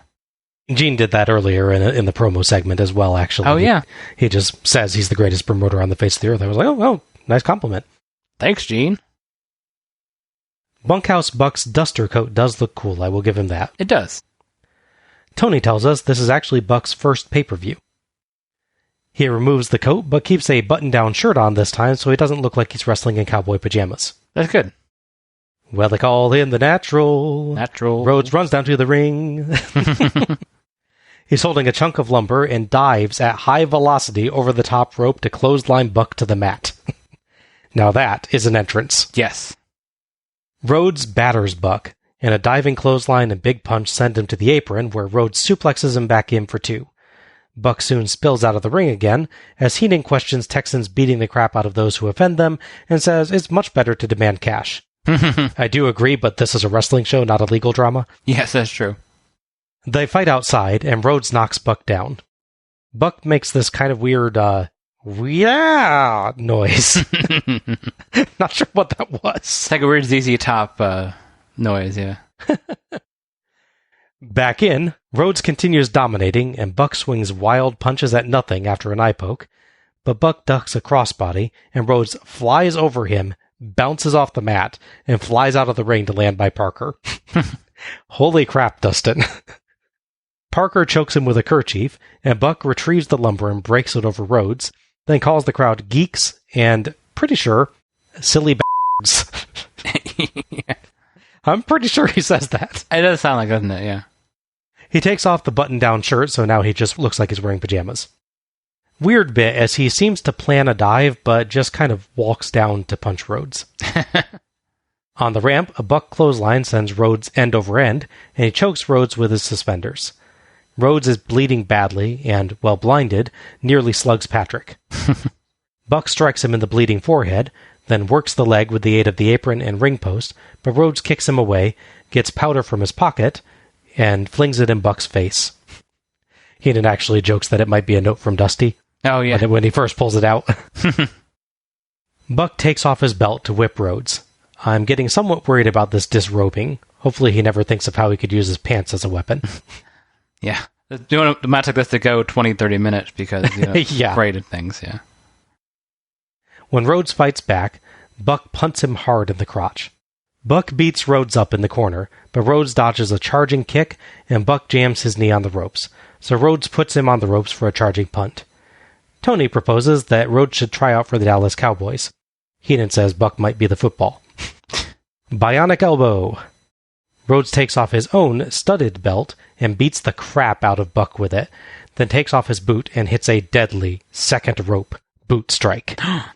Rhodes rips Buck's shirt, which actually improves his outfit, and whips him some more, then sends Buck outside with a big clothesline.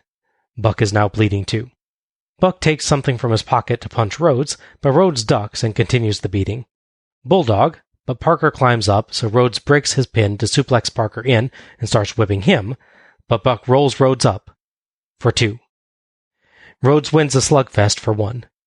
With Buck near the ropes, Parker sneaks something into his hand, and he slugs Rhodes hard in the face with it for the 3 count and the win. Buck and Parker celebrate as Patrick checks on Rhodes, and we get a replay of that final punch. It looks like it might have been taped up, quote-unquote, brass knuckles. I think that's the idea, yeah. Heenan is thrilled that Rhodes has lost a bunkhouse match. Thoughts on this one? It's a bloody fight, for sure. I see on Dustin's behalf.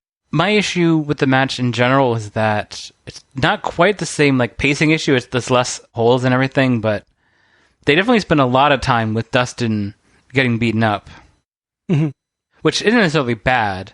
And to be fair to the match, they got a good amount of sympathy for him. It really made his comeback feel strong, but I wonder if maybe he could have paced that a little more. Mm-hmm. Maybe slightly more even match. Might be more interesting. The other thing with this match, and it's really not a knock against this match, just where it's on the show, is we had that crazy, chaotic 4-person fight everywhere, hit with weapons constantly match. Now here's a second one. Admittedly, there's more psychology to this one. They work, limbs and such on here, but having a second big, chaotic fight with weapons on that show dilutes it a little bit, I think. I'll agree with you to some extent on that, but I do feel like they make the two of them different enough. Mm-hmm. They're not identical, no, for sure. They each, take their own variants on hardcore. The tag one does more of the, let's range all over the arena type of hardcore, and this one does more the let's be a focused match that just is more brutal. Mm-hmm. I appreciate that they took different angles with it. Oh, yeah, they're not identical, but it's just the bleeding and the weapon shots aren't quite as impactful because we've seen it before on this show, is all I mean. Mm-hmm. It's not quite like the Starrcade where we have the really good and really violent I Quit match on a show where literally everyone bleeds in their matches. Right, yeah, that's, shall we say, a bit too much repetition. That's I believe, still the only TVMA rated show we've covered. Yes. TVMA for so much blood. Yes. The other thing with me with match is that it's not quite like the tag match where almost literally every spot is here's a weapon, hit someone with it. They vary a little bit with both punches and kicks, to be fair, and they use weapons in sometimes good, sometimes weird ways. Like, it's good wrapping your hand in the belt with the buckles on it, punching people, but then less good doing a fist drop with your hand in a boot. Yeah, that was a little bit odd. Yeah. But for me, it's a little funny that they spend so much time just hitting people with weapons, and then what finishes off? Another weapon shot, but just a straight punch with a weapon. After so many other straight punches with weapons. I guess it's kind of like it's a buildup of, if it's a secret weapon, obviously it's harder. I suppose. It's just like, if this was a straight match between these two, then, still be a lot of brawling and punching and, all that. But then if the finish is a weapon, then it's like, oh, well, I brought a weapon to this, but... I'll grant you that. One thing I will say I liked about it, though, is that they did a nice, false finish with it, where he sneaks out his own one first, and Dustin ducks that, but then Dustin thinks he's dealt with the weapon. Right. So now he's open to the actual weapon shot. Yeah. So I did like that aspect of it. Yeah. It also has the classic faces are dumb bit, where Dustin could win a match. Yes. And just sort of let go to run over at Parker, who's on the other side of the ring. Yeah, you just win the match first, and then go beat him up. Yeah, right? But as a whole, I thought it was good, but yeah, it's, like I said, it's a little diluted by being on the same show as the Chicago Street Fight, but they definitely did their own thing. I think much like the Chicago Street Fight, I think I liked this a little bit more than you did. I thought it was a great, really wild brawl. They had creative use of some creative weapons, terrific intensity to the whole thing, and a lot of changes in advantage, all in front of a very hot crowd. And they mixed in some very big stunts, courtesy of Rhodes' willingness to dive and fall in pretty much any way he needed to for the good of the match. Yeah, he nearly takes out Parker when he does this missed dive and roll out on the bottom rope. It was bonkers. Yeah. It's brutal, but it really draws you in, and it feels like it could go either way, which, considering this is apparently Buck's first pay-per-view match, is a major accomplishment with a new character. So I just still have one question. Okay. What the heck happened at Slamboree 1994? Yes. A month after this match, these same two guys will have a massive snoozer of a bull rope match. It's hard to believe it's the same guys. In that match, it felt like Buck had literally nothing when he went on offense. But in this, he was a good, brutal striker. I really wish this Buck had stuck around. Yeah. I wonder, I know later on, there famously is a bit with Dustin where they get stricter about blood and that kind of stuff. I wonder if there started to be some push on that, and maybe that's where they start pulling it back. Or maybe it just is that Buck is the sort of wrestler that works really well in a full-on hardcore match, but if you ask him to be more controlled, maybe he legit doesn't have other things, I don't know, but... Yeah, maybe. It's just amazing to think that the same two guys, in the span of just 2 months, have a really nice, wild brawl and an absolute snooze fest. Yeah. Yeah, so I will agree this is a pretty punchy brawl, but it's a good punchy brawl. Yeah, I thought Dustin made him work more than I was expecting it to. Because, like I said, having watched the previous Bunkhouse Buck match and seeing him in the tag parts later, I'm not really that impressed with him. So seeing him in this, it definitely is a better version of him than when we get other times. Yes. If this version of him had stuck around, I would like him a lot more. As you mentioned, they would then have a bull-rope match at the next pay-per-view. Which sucked. Yes. I will bring a little history up, kind of interesting for you. The long-running story of this Colonel Parker, Bunkhouse Buck, and Dustin Rhodes aspect, eventually leading to him reforming his own version of the Stud Stable, which we get towards the end of 94.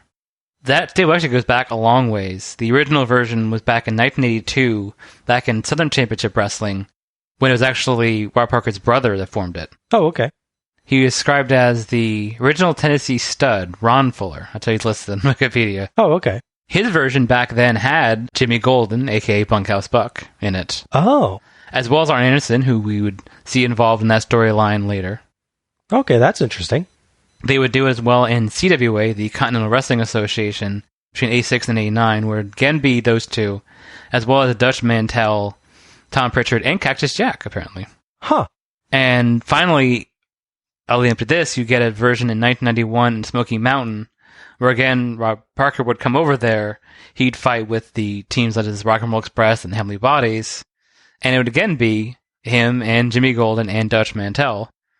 the stable broke up when Robert Parker left Bucky Mountain to go to WCW. Okay. And here comes Bunkhouse Buck now. So that stud stable concept has really followed Parker around. Yeah. That's neat. Yeah. So you're telling me that there were actually moments in wrestling history where we could presumably have tag matches with Arn Anderson and Cactus Jack on the same team? Yes. That sounds kind of awesome, actually. Yeah. We cut backstage, where Jesse is with an infuriated Rick Rude, who is punching lockers. A paramedic or the like is working on Jerry Sags in the background. It's been like an hour. Is he just getting to Sags now? Yeah, no rush. This seems bad. Thank you, Tony Schiavone, Jesse the Body Ventura. Back here into the dressing room. I'm hoping to get an interview with Ravishing Rick Rude. Rick, look it. I understand what happened out there tonight, but I'm confused. I mean, I figured that Race and Vader were coming out there to aid you, and I'm not so sure about it. I didn't send out no SOS. I didn't need no help. What you're looking at is 14 years of hard work, blood, sweat, tears, down the drain. I didn't need no help. I had to stay right where I want. Vader, Race, you costed me. I'm going to make you pay. I'm going to make you pay. Loud noises. Let's go back to ringside. And Gary Michael Capetta when we get a chance to. Rude and Vader shove each other, and Regal, Knobbs, Austin, and a towel-clad Jerry Sags get between them, wisely directing most of their attention to holding Rude back so they don't tempt Vader to murder them. Agreed. Regal's expression during all of this is wonderful, by the way. Mm-hmm. As Rude screams at Vader, Regal just gets this look of pure horror, like, oh dear, the lunatic is enraging the monster and I'm in the immediate vicinity. I may well die today. Yes. It's also worth noting that Regal's wearing, it looks like blue jeans, right? It does, yes. Yeah. Like, really casual Regal. Very, very British lordly outfit to wear. Yeah. Blue jeans. Exactly. I thought this was a great segment. It was. Rude is so angry that he's not even thinking clearly about just who he's challenging. Yeah. And it definitely made me interested in seeing where this could go. Mm-hmm. Sadly, as you mentioned earlier, we won't get to see this fully develop because, as we covered on Slamboree 94, Rude would go on to suffer a career-ending injury against Sting in Japan. I do really wonder where this would have gone otherwise. Maybe a face turn for Rude? Yeah, I don't know. Face version Rick Rude versus Vader would have been quite interesting. Yeah. Or, like, Rude fights Vader and Vader loses because of Harley Race messing up and then Vader turns face? That could be interesting, too, yeah. I know one thing that would definitely have been great. Rick Rude's tights. Oh, of course, yeah. Vader and Rude tights would be an amazing sight. Oh, yeah, absolutely. We go back to the commentary desk, and Tony says that Rude blames Race and Vader for his loss. Heenan says, of course, who else would he blame, Mr. Rogers? Aaron Neville stays stock still in the background for this whole segment, just staring at the ring. Why is he there? I mean, I guess he sat down and no one said otherwise. Yeah. No one is willing to acknowledge or question it. Tony throws to footage from 1994's Super Brawl 4, where the boss, Ray Traylor, in the very much copyright-infringing gimmick, was handcuffed to a cage, broke the cuffs, and beat up Vader with his nightstick. It's surprising to see such violence at Super Brawl 4, The Quest for Peace. It just, you don't expect that. Tony finally gives us a let's go to the ring. Let's go to the ring and Gary Capetta. Our seventh match is The Boss versus Vader with Harley Race in a gigantic grudge match. Referee for this one is Randy Anderson. And by the way, a gigantic grudge match appears to just be a normal match, just that happens to have two big dudes in it. Yeah. It's not no DQ or anything. There's one part that makes you think it might be something more, but yeah, we'll get to that. So as noted, at Super Brawl, the boss, not man, was a guest ref in Vader's match. Things would go awry as Vader and his manager would not take kindly to the boss they thought officiating poorly, so they beat him up and handcuffed him to the cage. He would, of course, break free and beat them up and then cost Vader the match, which certainly did not make Vader happy. Presumably he had a similar locker punching incident after that, same way he just dealt with on the other side. We know he did at Starrcade 93 at least, so. That's true. They should really just like replace the lockers with like Nerf ones or something like nice and nice and foamy. It's like, oh, so nice. Or just move them because you know Vader's going to be mad. A locker of pillows. Ooh, yeah, there you go. It's somewhat ironic that the boss is shown on a wanted poster well dressed as a member of law enforcement. Yeah. That little gimmick is weird from the get-go. He goes from in WWF being a prison guard, which they conflate 100% with being a cop. Which is not quite the same thing. Not quite the same. I mean, there's a lot of crossover. Yeah, there's some overlap there, but they just go like right from he's a prison guard to just he's a cop. Just doesn't matter what else happens. Yeah. And that's basically what he is here. He's basically a cop, yeah. I assume that Vader's appearance on a wanted poster would be more informational without a reward listed. You know, just, this guy's in the area, we can't do anything about it, just treat it as a natural disaster and take cover. Yeah. Vader's on the same level as the actual Stampede. Yeah. Yes. I'm pretty sure that Boss's sirens at the start of his music are the same ones that they eventually used for Scott Steiner in his later WCW days. Could be. The rest of his theme is very old cop show, so quite appropriate. Yeah. It is amazing that WCW thought they could get away with him literally dressing as WWF's Big Boss Man, but just wearing a black outfit instead of blue. Yeah. It's the same look. Yes. Vader, sadly, does not have the helmet this year, but he does have Harley Race, and a camera crew that follows Race instead of focusing on Vader posing awesomely with pyro. Good job, WCW. Boss charges Vader on the ramp. A lot of that tonight, but Vader stops that with a punch. Race holds Boss for the flying refrigerator, but Boss dodges and Race is flattened. Heenan asks why WCW bothers setting up a ring, and Tony cracks up. Right. Vader takes off his mask already. Boss clotheslines him into the ring, and they trade big blows until Vader slams Boss, goes to the ramp, charges, and dives over the ropes onto Boss, catching his feet on the ropes and coming down really fast. Yes. Boss gets the knees up. That could not have felt good to anybody, but it looked awesome. That's true. Nicely, despite countering, Boss sells the legs, limping around, which, in retrospect, might not actually be selling. Yeah. Could be. It's just nice to see an acknowledgement that countering a move that way against a guy as huge as Vader would still damage you. Absolutely, yeah. Boss actually dominates with lots of big strikes in and out of the ring, and even sends Vader over the barricade into the crowd, and I'm pretty sure he yelled, "See ya!" as he did in a great moment. I think he did, yes. Back in, Boss gets big cheers for their body slam. They trade blows, but Vader catches a jumping body press and dumps Boss over the ropes to the floor, and Boss nearly goes head first, but barely catches the ropes to flip himself over on the way and save his life. Yes. Terrifying spot. Tony and Heenan acknowledge that Boss very well could have died there. They also claim that Anderson didn't see it to explain there not being a DQ, but from the look of terror on Anderson's face as it happened, he definitely did. See, I like to think that you get one free over-the-top rope move in a gigantic grudge match. Yeah, maybe, yeah. That or he's just too afraid to DQ Vader. Yeah, fair. But yeah, just if you look at Anderson while that's happening, it's abundantly clear he definitely saw what was happening, because he looks terrified. Oh, yeah. Boss understandably takes a few moments to recover and to let Race get a few kicks in, and we see a shot of Vader, who is currently bleeding around the eye. Jeez. Vader suplexes Boss back in as Heenan jokes that he's going to slug the silent Neville if he keeps asking questions. Yes, Neville is still randomly sitting there. Yes. Vader jumping body splash gets 2. Vader mauls Boss, but he fights back with his own strikes. He does whiff on an uppercut, which Tony acknowledges. Huge Boss jumping clothesline, you can hear the smack. But Vader soon flattens him with a clothesline, only for Boss to take him off the second rope with an inverted power slam. Boss gets 2 with the second rope DDT, and 1 with a flying body press. Race howls, especially at the second rope DDT bit. Vader catches another top rope dive into a smooth power slam, and gets 2 with a second rope slingshot splash, then hits his beautiful moonsault for the 3 count and the win.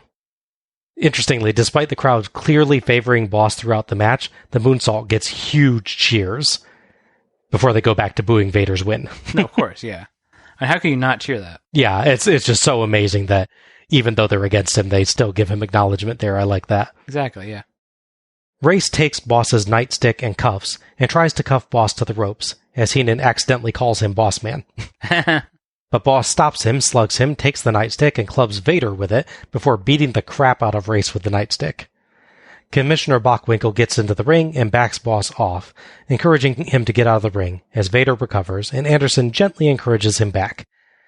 Bockwinkel takes Boss up the ramp as Vader comes over to roar at the commentary team, asking them, "Who's the man now?"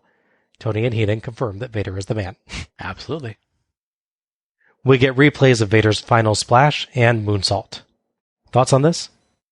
It was a very good, very hard-hitting match. Mm-hmm. And one of those matches they definitely felt the next day. I'll say. And probably the next week. Yes. What's really neat with this match is they don't just do the normal big man stuff. They give you that, but they give you extra bits. Even them doing more basic moves that just aren't really done in a big man versus big man match, like suplex and stuff, are neat to see. Mm-hmm.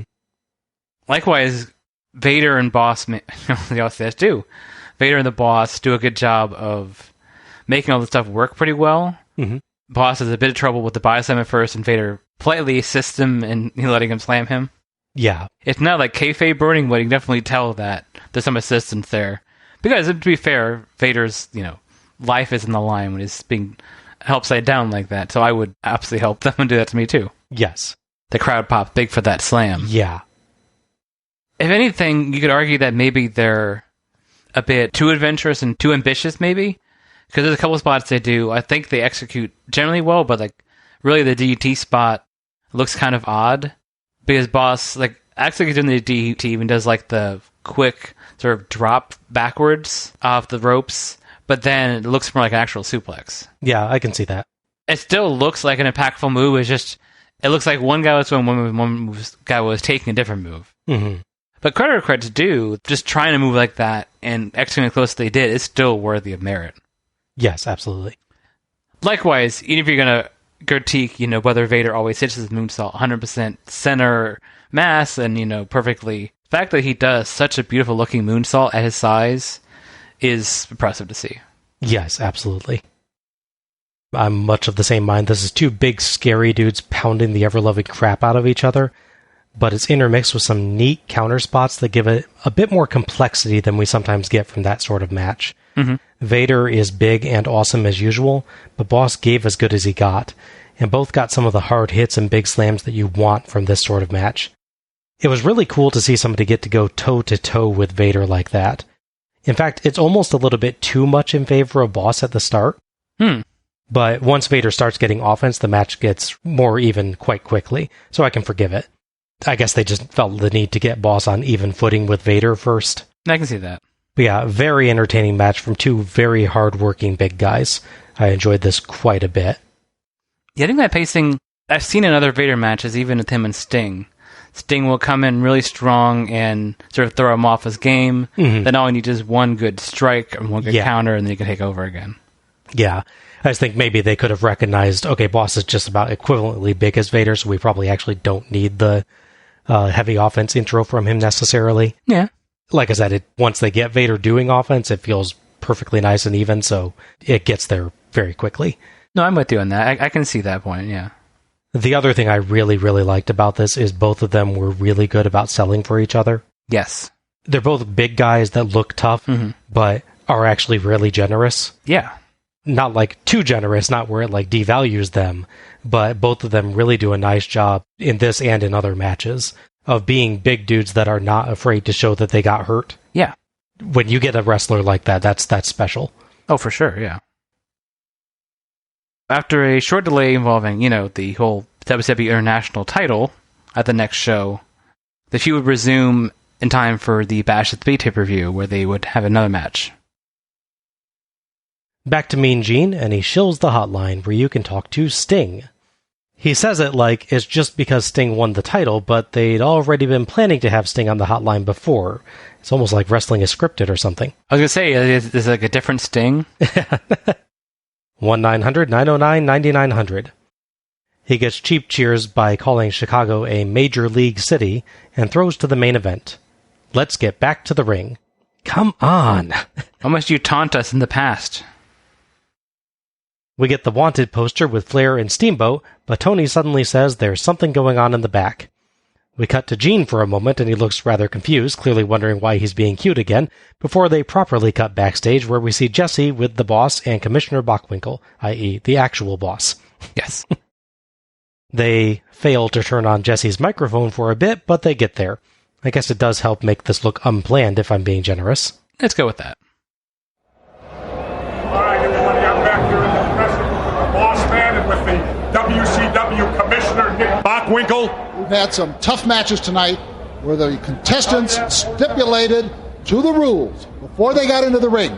This was not the scenario tonight, and I realize how you feel, and I sympathize with you, but I'm going to tell you right now, you represent a lot of good people, and they do it in a certain way. This is not one of them, and I'm taking this away from you right now. I'm taking the handcuffs away from you. Okay? Because I'm saying one more thing to you. As far as I'm concerned, personally, you're no longer the boss. Now, I want to say that I sympathize with you, and I know how you feel, but there's no two ways. You can't just take this. We know what this has done, and you did the wrong thing. It's not a popular decision on my part, but that's the way it's going to be. Well, there you got it, ladies and gentlemen. Nick Bockwinkel taking away the handcuffs, taking away the wand, the baton, and literally stripping the name boss from the boss. Let's go to Michael Buffer and the main event. Jesse oddly calls the nightstick a wand at the end there. Does he think boss is a wizard? Yeah. I'm not sure which Harry Potter house he's part of, but I'm sure someone has decided that. So this is actually happening because Boss being Boss was getting WCW in legal trouble with the WWF, but I think is actually a good way to handle it. Boss semi-justifiably lost it after his match when Race went for him, but went too far in reply, so Bockwinkel lays down the law here in one of his better segments. They had to do this, but it was nice that they gave it a bit of a story. Right, I can see that. Yeah, Bockwinkel got to the right point, but he definitely repeats himself maybe a bit here. Yes, definitely. He lingers a little on his statements and kind of restates himself several times and says the exact same thing a couple times. Can be repetitive, maybe, perhaps. It's not quite as bad as Starrcade 94, no. though. That's this one, he clearly knows what he's going to say. True. Yeah. Yeah, so of course, this would lead to the boss becoming the guardian angel, which makes me think of It's a Wonderful Life in a very different way now. Like he's going to shove you off the bridge instead of saving you. The guy who actually ran that program, the Guardian Angels, I believe ran for mayor of New York City recently. Oh, interesting. He lost, but still interesting. but that was just an interesting thing to find, yeah. All right, our final match is Ricky the Dragon Steamboat versus the Nature Boy Ric Flair for Flair's WCW World Heavyweight Championship. Referee for this one is Nick Patrick. Now champion again, Flair faces off with the returning rival in the form of Ricky Steamboat. Famously, the pair would have a classic match in 1999 at a bizarrely one-off show, specifically in Chicago, which is nice for this, actually. The way they got to this point was a little interesting. So Steamboat would reappear and try to get his match. This would lead to, of all people, Steve Austin giving her a time over this. They would have a match between him and Steve Austin where he would win via DQ over Austin after losing a tag match earlier with him and Flair to become number one contender. I guess it kind of goes back to the whole U.S. champion is number one contender thing. Although, if he has to have a match, he's not number one contender then. Yeah. He's what? Theoretically number one contender? They go back and forth on whether it actually means number one or it just gets you close. I don't know. Yeah. They're not very consistent on that, which will shock no one. Yeah. And of course, the last bit of build-up is there'd be a fight in the ring involving Flair, Steamboat, and others, and in the process, Steamboat would accidentally hit Flair, and Flair was not so sure it was accidental. Oh, okay. That's what they referenced earlier. From that angle. Yeah. I thought it would be Flair accidentally hitting Steamboat. No. That's interesting. That explains some of the mood in this match, then. Yeah. It takes it away from just the friendly rivals thing to maybe being a little more personal, yeah. Interesting. Steamboat's music starts up, then suddenly stops. I swear that you hear what sounds like Ric Flair talking to some people backstage and giving a quick woo while the commentators are talking about what just happened with the boss. Could be. It wouldn't surprise me at this point. Steamboat's music starts up again, and he comes to the ring wearing dragon wings and walking between two awesome smoking dragon statues. Oh, yeah. That's cool. He has a torch, and he does a fire-breathing stunt when he reaches the ring. He has very cool dragon art on his pants. Mm-hmm. We see a Beavis and Butthead sign in the crowd praising Steamboat, which is a sentence I definitely never expected to say. Yeah. Tony points out that the fans are split. There's some Dragon fans and some Flair fans, and we definitely see that throughout the match. Yes. Flair is out next in a black and silver robe. A sign in the crowd spells woo with 2 H's, which is 2 too many. Buffer is here for ring intervals again, and says the WCW again. Of course he does. Did no one talk to this guy between matches? Right? He runs through the organization and executives sanctioning the match, which I rather liked. I know it's just a bunch of babble, but it does make it feel more like a legit major title match. Yeah. When you list all that stuff. Buffer almost says that Steamboat is from Chicago, but quickly corrects himself to Charlotte. Steamboat actually gets booed by a significant portion of the crowd, which I'm not sure I've ever seen. Yes. Flair also gets a mix of boos and cheers. The crowd's definitely conflicted, as Tony pointed out. Mm-hmm. Michael Buffer, by the way, is wearing an earring here, which I don't think I've ever noticed on any other show. Huh, yeah. I'm thinking back, and I really don't think I've ever seen him wearing an earring before. Yeah, that doesn't seem familiar to me either. It's the 90s, you know, stuff happening. Yeah. We get a shot of Flair's then-wife, Beth, in the crowd, and Tony goes over the chaos of the earlier matches on the card and says this is going to be an entirely different match. Flair and Steamboat will keep it in the ring and do a straight wrestling match. Rapid counter wrestling to start, and they're evenly matched. Heenan points out that fans booing Steamboat probably still like him, they just like Flair more. Tony agrees, and he and Heenan go over the lengthy history of Flair versus Steamboat, including Steamboat's first time taking a title from Flair, the NWA TV title in the late 1970s. Steamboat's time with Vern Gagne in the AWA also gets a mention. The counter wrestling continues until Flair, frustrated, shoves Steamboat hard, so Steamboat gives him a mighty slap. Flair shoves him again, and earns a slap so hard he has to use the ropes to keep his feet. Stare down, and Steamboat goes on hard offense, moving beyond holds to a military press drop, flying head scissors, and a couple drop kicks that send Flair to the outside.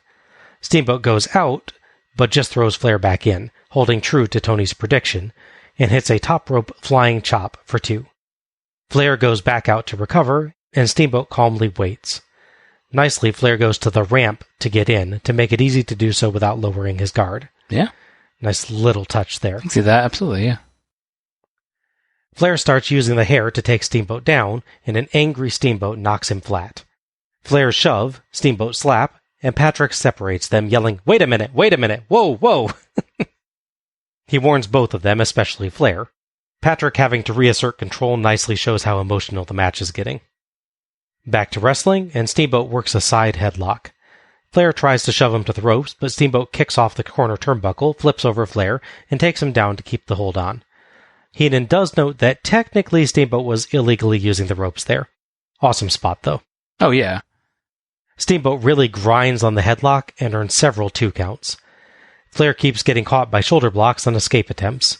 Flair, buddy, work on your match prep. Right. Flair finally throws Steamboat over the top rope, and Patrick is just about to DQ Flair when he sees that Steamboat caught the ropes and was skinning the cat back in. It should probably still be a DQ, but I like that they at least try to explain it. Yeah, I mean, I think intent should count for something, if we're going with these rules, yeah. Yeah. I guess you can say maybe it only really counts if they actually do hit the floor hard, and since Steamboat didn't have a chance of being critically injured, maybe that's why. Like I said, at least there's an explanation. Yeah. Like an attempt at one. Steamboat gets 2 counts with a roll-up and side headlock takeover, but Flair rolls him onto his shoulders for 2.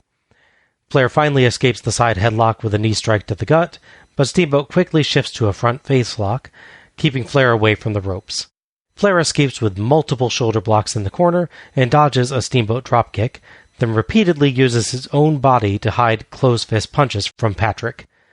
Flair lands his excellent knee drop, and Steamboat writhes in pain. Heenan randomly points out Neville's beefy arms and asks why he wasn't in the earlier street fight. Yeah, he's still just sitting there. Yep. Flair wears Steamboat down, but Tony points out that Steamboat quickly gets to his knees to try to make Flair expend more energy pushing him down again, as Flair does for 7 2 counts. Mm-hmm. Heenan tells him, use the tights next time. Yeah. Just being helpful, yeah. Yeah. Another 3 2 counts from a back elbow. Flair complains to Patrick. Flair and Steamboat exchange chops, but Flair crossbodies Steamboat and himself to the floor. Flair trials a pile driver out on the floor, but Steamboat back body drops free. Flair comes up with glitter on his back, and I'm shocked that I think that's the first time I've actually said that tonight. Yeah, I think so. Steamboat goes toward the commentary table, but pats Bockwinkel's shoulder, then tries a flying splash with Flair on the barricade, but Flair dodges and Steamboat eats barricade. Tony theorizes that Steamboat might actually have wanted to grab a chair, but stopped when he saw Bockwinkel, which nicely builds up how angry Steamboat is getting at Flair's tricks. Yeah, I can see that. Back in, Steamboat counters a Flair top rope move with a beautiful superplex for 2.5. Steamboat flings him to the corner for a Flair flip, chops Flair down, and hits a flying chop to the outside. Flair begs for mercy, and there is a great shot where you can see the welts that Flair's chops have left on Steamboat's chest. Oh, yeah. So just perfect camera work there for once. Steamboat lands his own chops, and Flair flops for 2, but Flair sends Steamboat outside by the tights, but Steamboat sunset flips back in. Flair keeps his balance and punches him, then goes for the knee drop, but Steamboat catches his leg and smoothly transitions to the figure 4. Mm-hmm. Great spot there. Steamboat earns multiple 2 counts and fights expertly to keep Flair away from the ropes, drawing a from Heenan on a close miss. Flair finally manages an eye poke to break, and Steamboat rolls out to recover. Flair struggles to stand, and on an attempted suplex, Steamboat falls on top for 2.5. They trade fast 2 counts, and Heenan says his blood pressure is 200 over 300. Not good. So hopefully they can get that paramedic that was working on Jerry Sags to come out. Yeah, right? Flair begs for time, and Steamboat angrily asks, why? They chop each other around the ring. Tony notes that Steamboat is able to use his legs to put more power in his chops, and Heenan adds that Flair just doesn't have the leg power after the figure 4. Great bit of commentary there. Yeah. Steamboat double chop sends Flair to the ramp, and Steamboat flips over a Flair counter of a Steamboat suplex and chops Flair back in. Nice. Flair flipped to the floor, but he gets his boots up on a Steamboat diving chop from the apron, and Heenan yells for Flair to get Steamboat back in for a pin. Easy there, coach, Tony says. Back in, more chops by both, and Steamboat hits a flying crossbody for 2 9/10. Flair clotheslines him, but his hurt leg slows him going to the top, so Flair karma strikes. Beautiful Steamboat flying splash, clear across the ring, but Flair dodges, so Steamboat's knee gets hurt. Figure 4. Steamboat tries to resist it, but Flair kicks him and locks the hold on, earning multiple 2 counts. Steamboat agonizingly drags himself and Flair to the ropes to force the break. Flair goes after the knee, but Steamboat counters another figure 4 and a hip toss for 2 each, then gets Flair up top for a massive superplex. Both are down, and Patrick counts to 8 before Steamboat drapes an arm for 2.5. Patrick is forced to dodge out of the ring on a whip and lunges back in to count 2 on a Steamboat roll-up. Steamboat flips over a back suplex attempt and grabs his elevated double chicken wing hold, but his legs give out, and he goes down. He goes for a pin, bridging, for the 3 count. The cheering crowd and the commentators think that Steamboat has won, as does Steamboat himself, but Anderson comes out to consult, and Bockwinkel enters the ring. Patrick tells him that both men's shoulders were down, neither had control, and he had to count both down. Bockwinkel advises Patrick as the crowd chants and cheers for Flair and Steamboat, but Patrick finally rules Flair the winner. Steamboat protests, but the ruling stands and fireworks go off. Bockwinkel comes over to explain. Ric Flair retains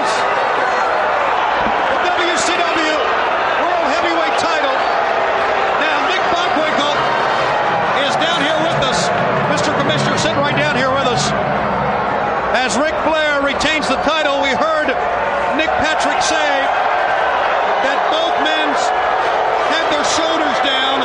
You went in there. What did you tell Nick exactly? Two things. Tradition dictates that if a match would be a draw, that naturally it would go to the champion. But this was not a time limit situation.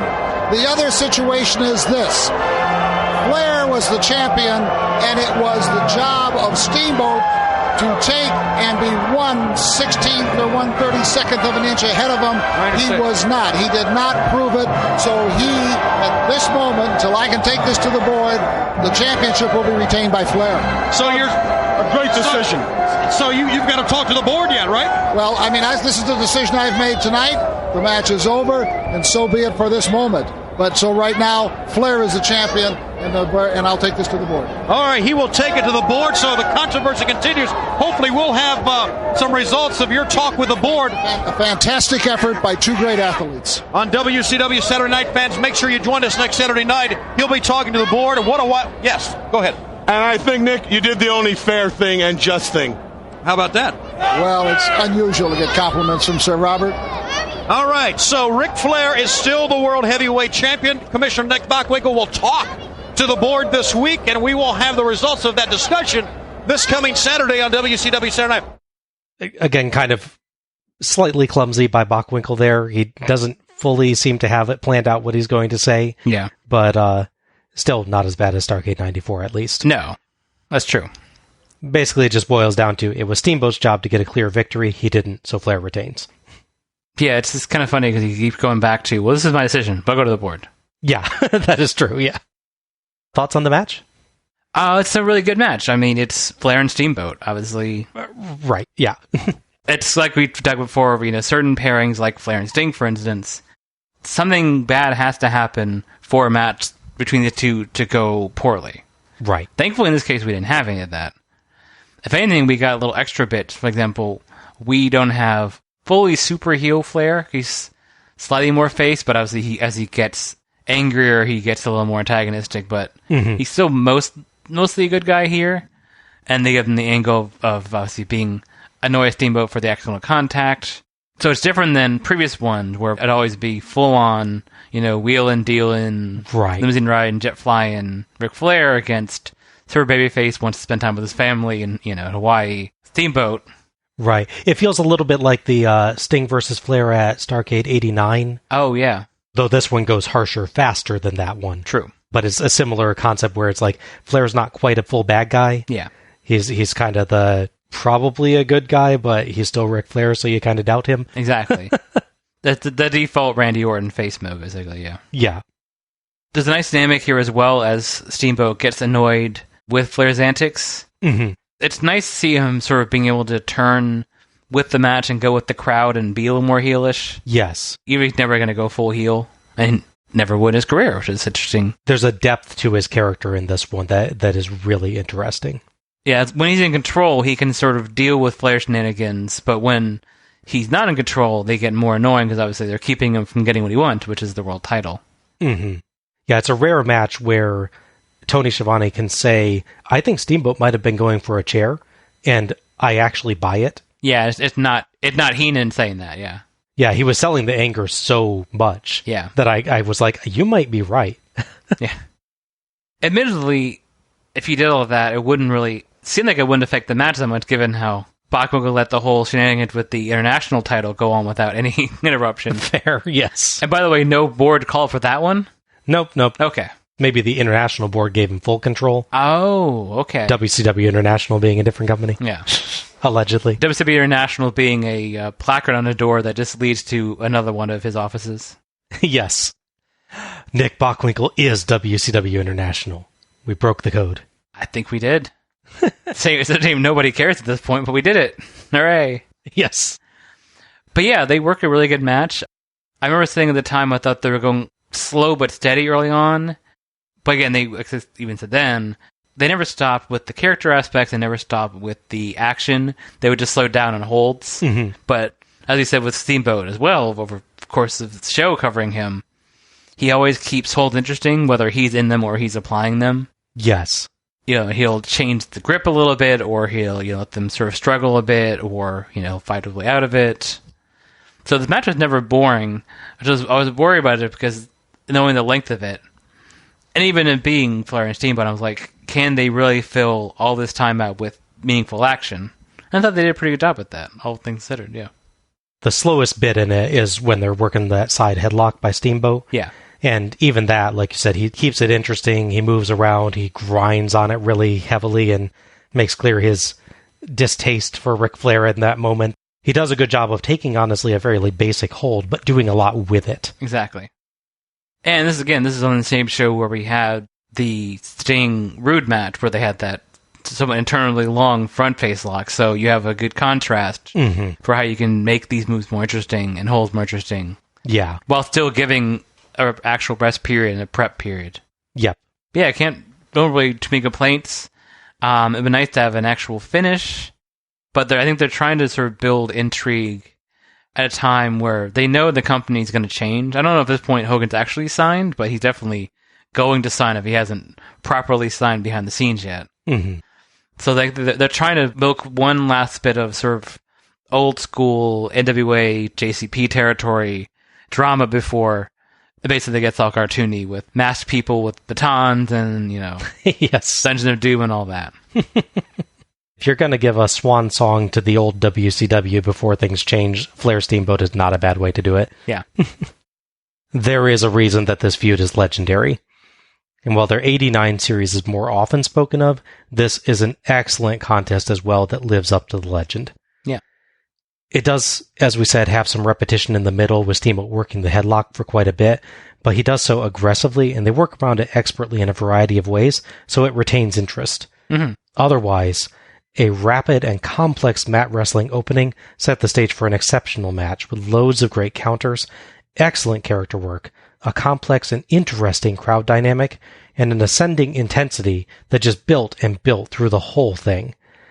Both men showed off their incredible stamina, and while you could see the wear the match had on them, they performed strongly all the way to the end. Like you, I didn't really like the ending. I thought this should have been there must be a clear winner, so let's continue the match kind of situation. Yeah. But the match to that point was brilliant, and this one's still a must-see. Yeah. I could definitely see them doing, like you said, there must be one thing, and then maybe have Flair doing something especially heelish to really enforce, no, he's Ric Flair, he's the heel, because we know he has to be mega heel Ric Flair for when Hogan shows up, brother. Yeah, you could use this to do the turn that is like, oh no, we must continue, and then Flair just grabs a chair and just belts Steamboat or something. Yeah. Yeah, I could see if they wanted to, at this moment, take Ric Flair full heel, then that's what you do. Mm-hmm. But I think they kind of hold on with him a little bit longer. Yeah, because they have the match on the next show as well, where he's still sort of between being a full heel and being a face, yeah. Yeah. So Nick Bockwinkel did go to the board, and they determined that the match was a draw, and that the title was vacated. Oh. Which means there's a brief overlap period here, by the way, where the WCW title is vacated and the WCW International title is also vacant. I don't know if it's ever at the same time, but it's so close together. It's funny they went that way. You can't get either world title right, guys. Come on. Yeah, right? Admittedly, the international one was due to them having to rejigger the story with Rue, but yeah, it's a legit injury where this is a storyline thing, yeah. At this point, they're holding 2 Clash of Champions shows per year. And they just had one fairly recently. And the next one's going to be, I believe it's September, which is the second one of 2 they do every year. And obviously, they're not going to leave the world title vacating for that long. And there's no pay-per-view until Slamboree. So instead of leaving it vacant for that long, they decide, well, let's have a big blow-off for the final Ric Flair-Rick Steamboat match on WCW Saturday night. That feels odd. Yeah, a bit. Especially given we know of wrestling history, which is that Steamboat's injured before the end of this year and doesn't wrestle again until, I think it's 2008. When he comes back for those 2 matches. So this is not actually the final chapter of Steamboat Flair. It's actually on, again, WCW Saturday night. And admittedly, this is a point where WCW Saturday night is more major than it ends up. Yeah. Nitro has not yet come into play, so... To be fair, yeah. Contextually, it's not as bad as it sounds, but if you look back and the final Flair Steamboat match is that. Yeah. It's interesting. Yeah. It is surprising. Flair, of course, regains the title And thus leads into the match he has at Slamboree against the mystery opponent. Which, of course, not mystery to us, because, again, we've covered that show. Right, yes. But if you haven't watched that show or episode, it's mystery to you, because I'll leave it that way. Tony talks up WCW Saturday Night, where they're going to have news of Bockwinkel's discussion with the board, as you noted. Mm-hmm. And Heenan interrupts him constantly to propose different scenarios, with Tony finally just sighing and glaring at him. Heenan wants to know what's going to happen right now, and crumples Tony's notes and throws them away as Tony tries desperately not to laugh. Tony repeatedly tries to wrap up the show as Heenan says Bockwinkel should just fire the board, make Heenan the board, and he'll handle it. And Tony finally manages to wrap things up and promote Slamboree. And Spring Stampede 1994 is done. So, overall thoughts on Spring Stampede 1994? As a whole, it's a good show.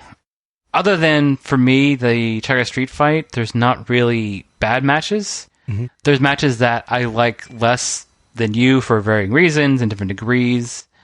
But yeah, there's not like a real sore spot of, oh, make sure you skip this match if you're going to watch the show, etc., etc.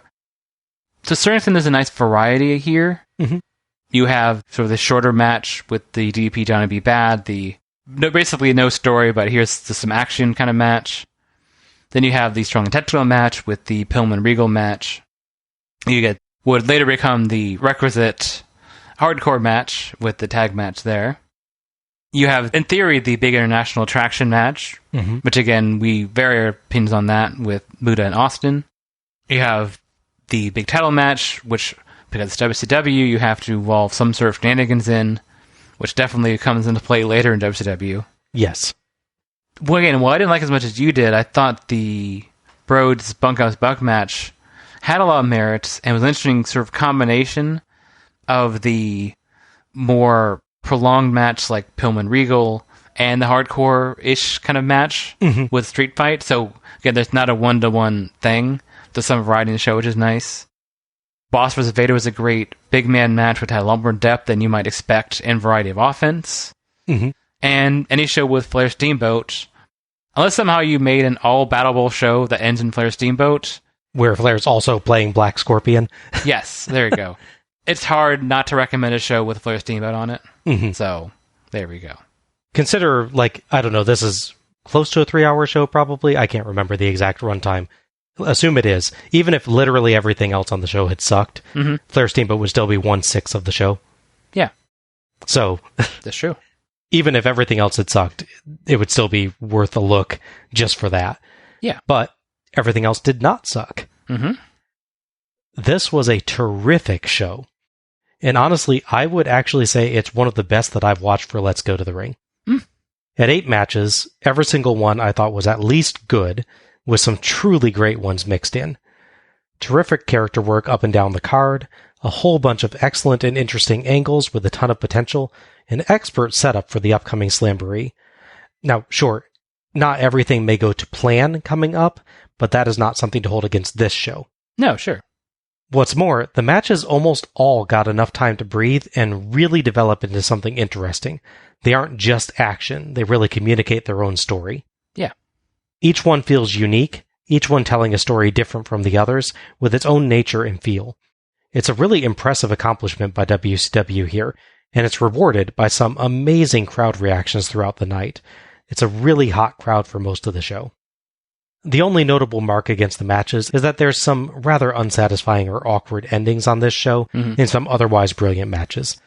We have a time limit draw, an over-the-top rope DQ, a table spot that seems to go a bit off, a slightly awkward chair shot spot, and a somewhat confusingly handled double pin. Right. The matches remain good fun, and don't lose much in those endings. It's just a bit of an odd theme to an otherwise excellent show. Yeah, it's a tricky thing not being viewed as a placeholder show, mm-hmm. Sort of prolonging the story, so we'll watch the next show for the real conclusion and everything. Right, yeah. WCW pulled out a lot of stops in the presentation. Lots of pyro, cool entrances like Steamboat's Dragons, and a good emphasis of the show's theme in the various graphics. It really helped make the show stand out and give it a strong identity. Yeah. The production, unfortunately, was also where some missteps happened. Most notably during the Chicago street fight, where the split-screen gimmick hurt a good brawl, and the camera guys were frequently out of position. Yes. There were a few other glitches on the audio or video front at other points, but that was the biggest offender. For sure, yeah. Commentary was excellent. Yes. This is early in Tony and Heenan's time together, so they do seem to still be working out their act and let a few things by that in later appearances they jump right into. But even so, they have a great mix of good discussions and funny jokes that just works, and works well right from the get-go. As ever, I enjoyed listening to them, and it was clear that they were having fun playing off of each other. Silent third member, Aaron Neville, was an odd presence throughout the night, but Heenan managed to make even that funny. Yeah. It was just a brilliant show. I have no major complaints. It's an easy show to watch, and an easy show to recommend. If you want to see WCW at its finest, this show is a great choice. No, yeah, absolutely. That goes to show as well that it's hard to predict based on like what year and like what placement a show is going to get quality. Because you can have Starrcade, which is arguably their WrestleMania, and then you have some real stinkers like the 991 Starrcade 94. I mean, that one's also an awful show. Yeah, I think that was rated the worst from all of us as a whole, if I remember correctly. It's definitely in contention for worst, if not the worst, of all, 18 shows, yeah. But yeah, then you have Spring Stampede with this random show in 1994 with a cowboy, Western theme in Chicago, of all places. And yeah, quality as a whole is really, really strong. Yeah, exactly. I would never have predicted coming into this that this would be an excellent show, but it was. Yeah, it's very enjoyable. All right, it's time for our match of the night and MVP. So, Al, your match of the night. So, as I said many times, it's good to have a show where it's hard to pick match of the night because there's a lot of strong matches. Yes. For me, I think it comes down to picking between basically the last two matches. Boss Vader was a really good match, which had for me, the right amount of like surprise spots, sort of innovation in this kind of big man match, and just the sort of level of two big guys just literally throwing themselves at each other and slamming each other around. Checked all the boxes for me. Likewise, Flair Steamboat is, Flair Steamboat. Yes. It's, again, hard to go wrong with Flair Steamboat. They get extra edge from me for really adding extra nuance here by having Steamboat not turn heel, but definitely turn edgier, sort of coming full 90s Steamboat, as opposed to being really, really talented Steamboat that sometimes feels like a person out of place in what's getting into the edgier 1990s. At his worst, he can feel like he's a full-on 80s wrestling character, the serious grappler guy who just doesn't adapt to anything. But thankfully, in here, you get to see that's not true. Yeah. It's a toss-up for me in a lot of ways, but I think for surprising me a lot and giving me everything I wanted, I really have to go with Boss versus Vader. Okay. Yeah. That was a great big man match. Like you said, it has some surprising things that takes it beyond the normal big man match. Exactly. Well, I will go with your other choice. Okay. I'm going with Flair versus Steamboat. There were a ton of good matches on this show. In fact, every single match for me was either good or great. But Flair versus Steamboat is above the rest of them easily. Sure. It's so good. It has so much story, so much emotion, so much intensity, and it piles it all on top of a great match that, though long, keeps a good pace and tells a complex and involving story. What clinches it for me is what you pointed out, actually, in your statements. They did more. Like, they took a Flair versus Steamboat match, which you could have just done. They could have literally just done a Flair versus Steamboat match, but they intentionally evolved the characters. Yeah. The fact that they're taking what's already one of the greatest matches of all time, I think, and pushing it a step further in their characterization, I think, for me, made that definitely the match of the night. Yeah, I would not dispute that, because it's a toss-up for me picking this too, but yeah. Yeah. I'll agree with you on that. MVP? That's a tricky one for me. I could be really predictable and favor the fact that I really liked his match, and in fact, he actually got to hit his moonsault that I picked Vader, but I like to sort of spread things around unless it's super, super obvious and there's no other picks. So I think between watching the match and your summary really sort of selling it for me, I think I have to give it to Steamboat. Okay. Just because, obviously, his match is really good. It's pretty flawless, his execution, honestly, which should be enough. But then, as we said, he evolves his character a bit. He gets a little angrier, and you see an edge to him than normally get. So, take something you don't need to improve and then still doing it anyways, for me, that gets an extra edge. All right. Again, there's a ton of excellent performances tonight, but I'm going to agree with you. For a brilliant, emotional performance with incredible subtleties in a lengthy match, I'm giving it to Ricky Steamboat as well. Nice. He's always great, but tonight he was just at the top of his game and going beyond what he normally does. It's amazing to say that about someone as good as Steamboat. Yeah. Also, I do have to give some kudos to the commentary team. Oh, yeah. For really helping to draw out the subtle elements of his character that he was presenting. They did a great job for most of the night, but especially during his match. I definitely considered giving MVP to Heenan for maybe the second time. But yeah, the Steamboat performance is so good, it has to be given accolades. Yeah. I do want to just note a runner-up for me was actually Steven Regal. Yeah. For having a great performance in his match, but also just for that look of sheer terror on his face when he's holding Rick Rude back from fighting Vader. Yeah. That was a scene-stealing moment and was wonderful. It's kind of funny, too, because when Regal leaves WCW, he goes to the WWF and is branded the real man's man. True.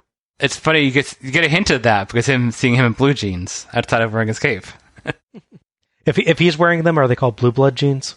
Oh, yeah, I'll give you that one. Or I guess they would be if Vader got through with them. Yes, definitely then, yeah. And that wraps up our review of Spring Stampede 1994. If you've enjoyed listening to us tonight, you can find us on Twitter or Facebook as Let's Go to the Ring. Links will be available in the episode description. Follow us for episode announcements and other show details, and share your own thoughts about each show as we go through. You can subscribe to our show on Apple Podcast, Google Podcast, iHeartRadio, Spotify, Stitcher Radio, TuneIn, Verbal, or Audible. And please, if you've enjoyed this show, give us a rating or review and share the show through your favorite social media platforms to help others discover us. Many thanks to OSW Review for attendance at pay-per-view figures, and to Gina Trujillo for our logo. Next up, Spring Stampede 1997? Wait, what now? Yes, we go straight from 1994 straight to 1997. We are not skipping shows. Nope. WCW just didn't do a Spring Stampede in 1995 or 1996. Yeah. The title of the show, by the way, is These Men Do Solemnly Swear to Kick, Fight, Punch, Stomp, and Flatten Anybody Who Gets in Their Way. The series has some lengthy taglines. Yeah, it's getting anime-esque, yeah. There we go. This is Bob Moore for Alec Pridgeon, signing off. Good night, everybody. Happy rest.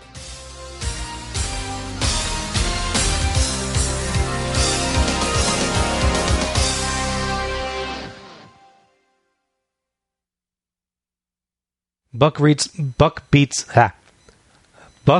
Rhoda. Jeez.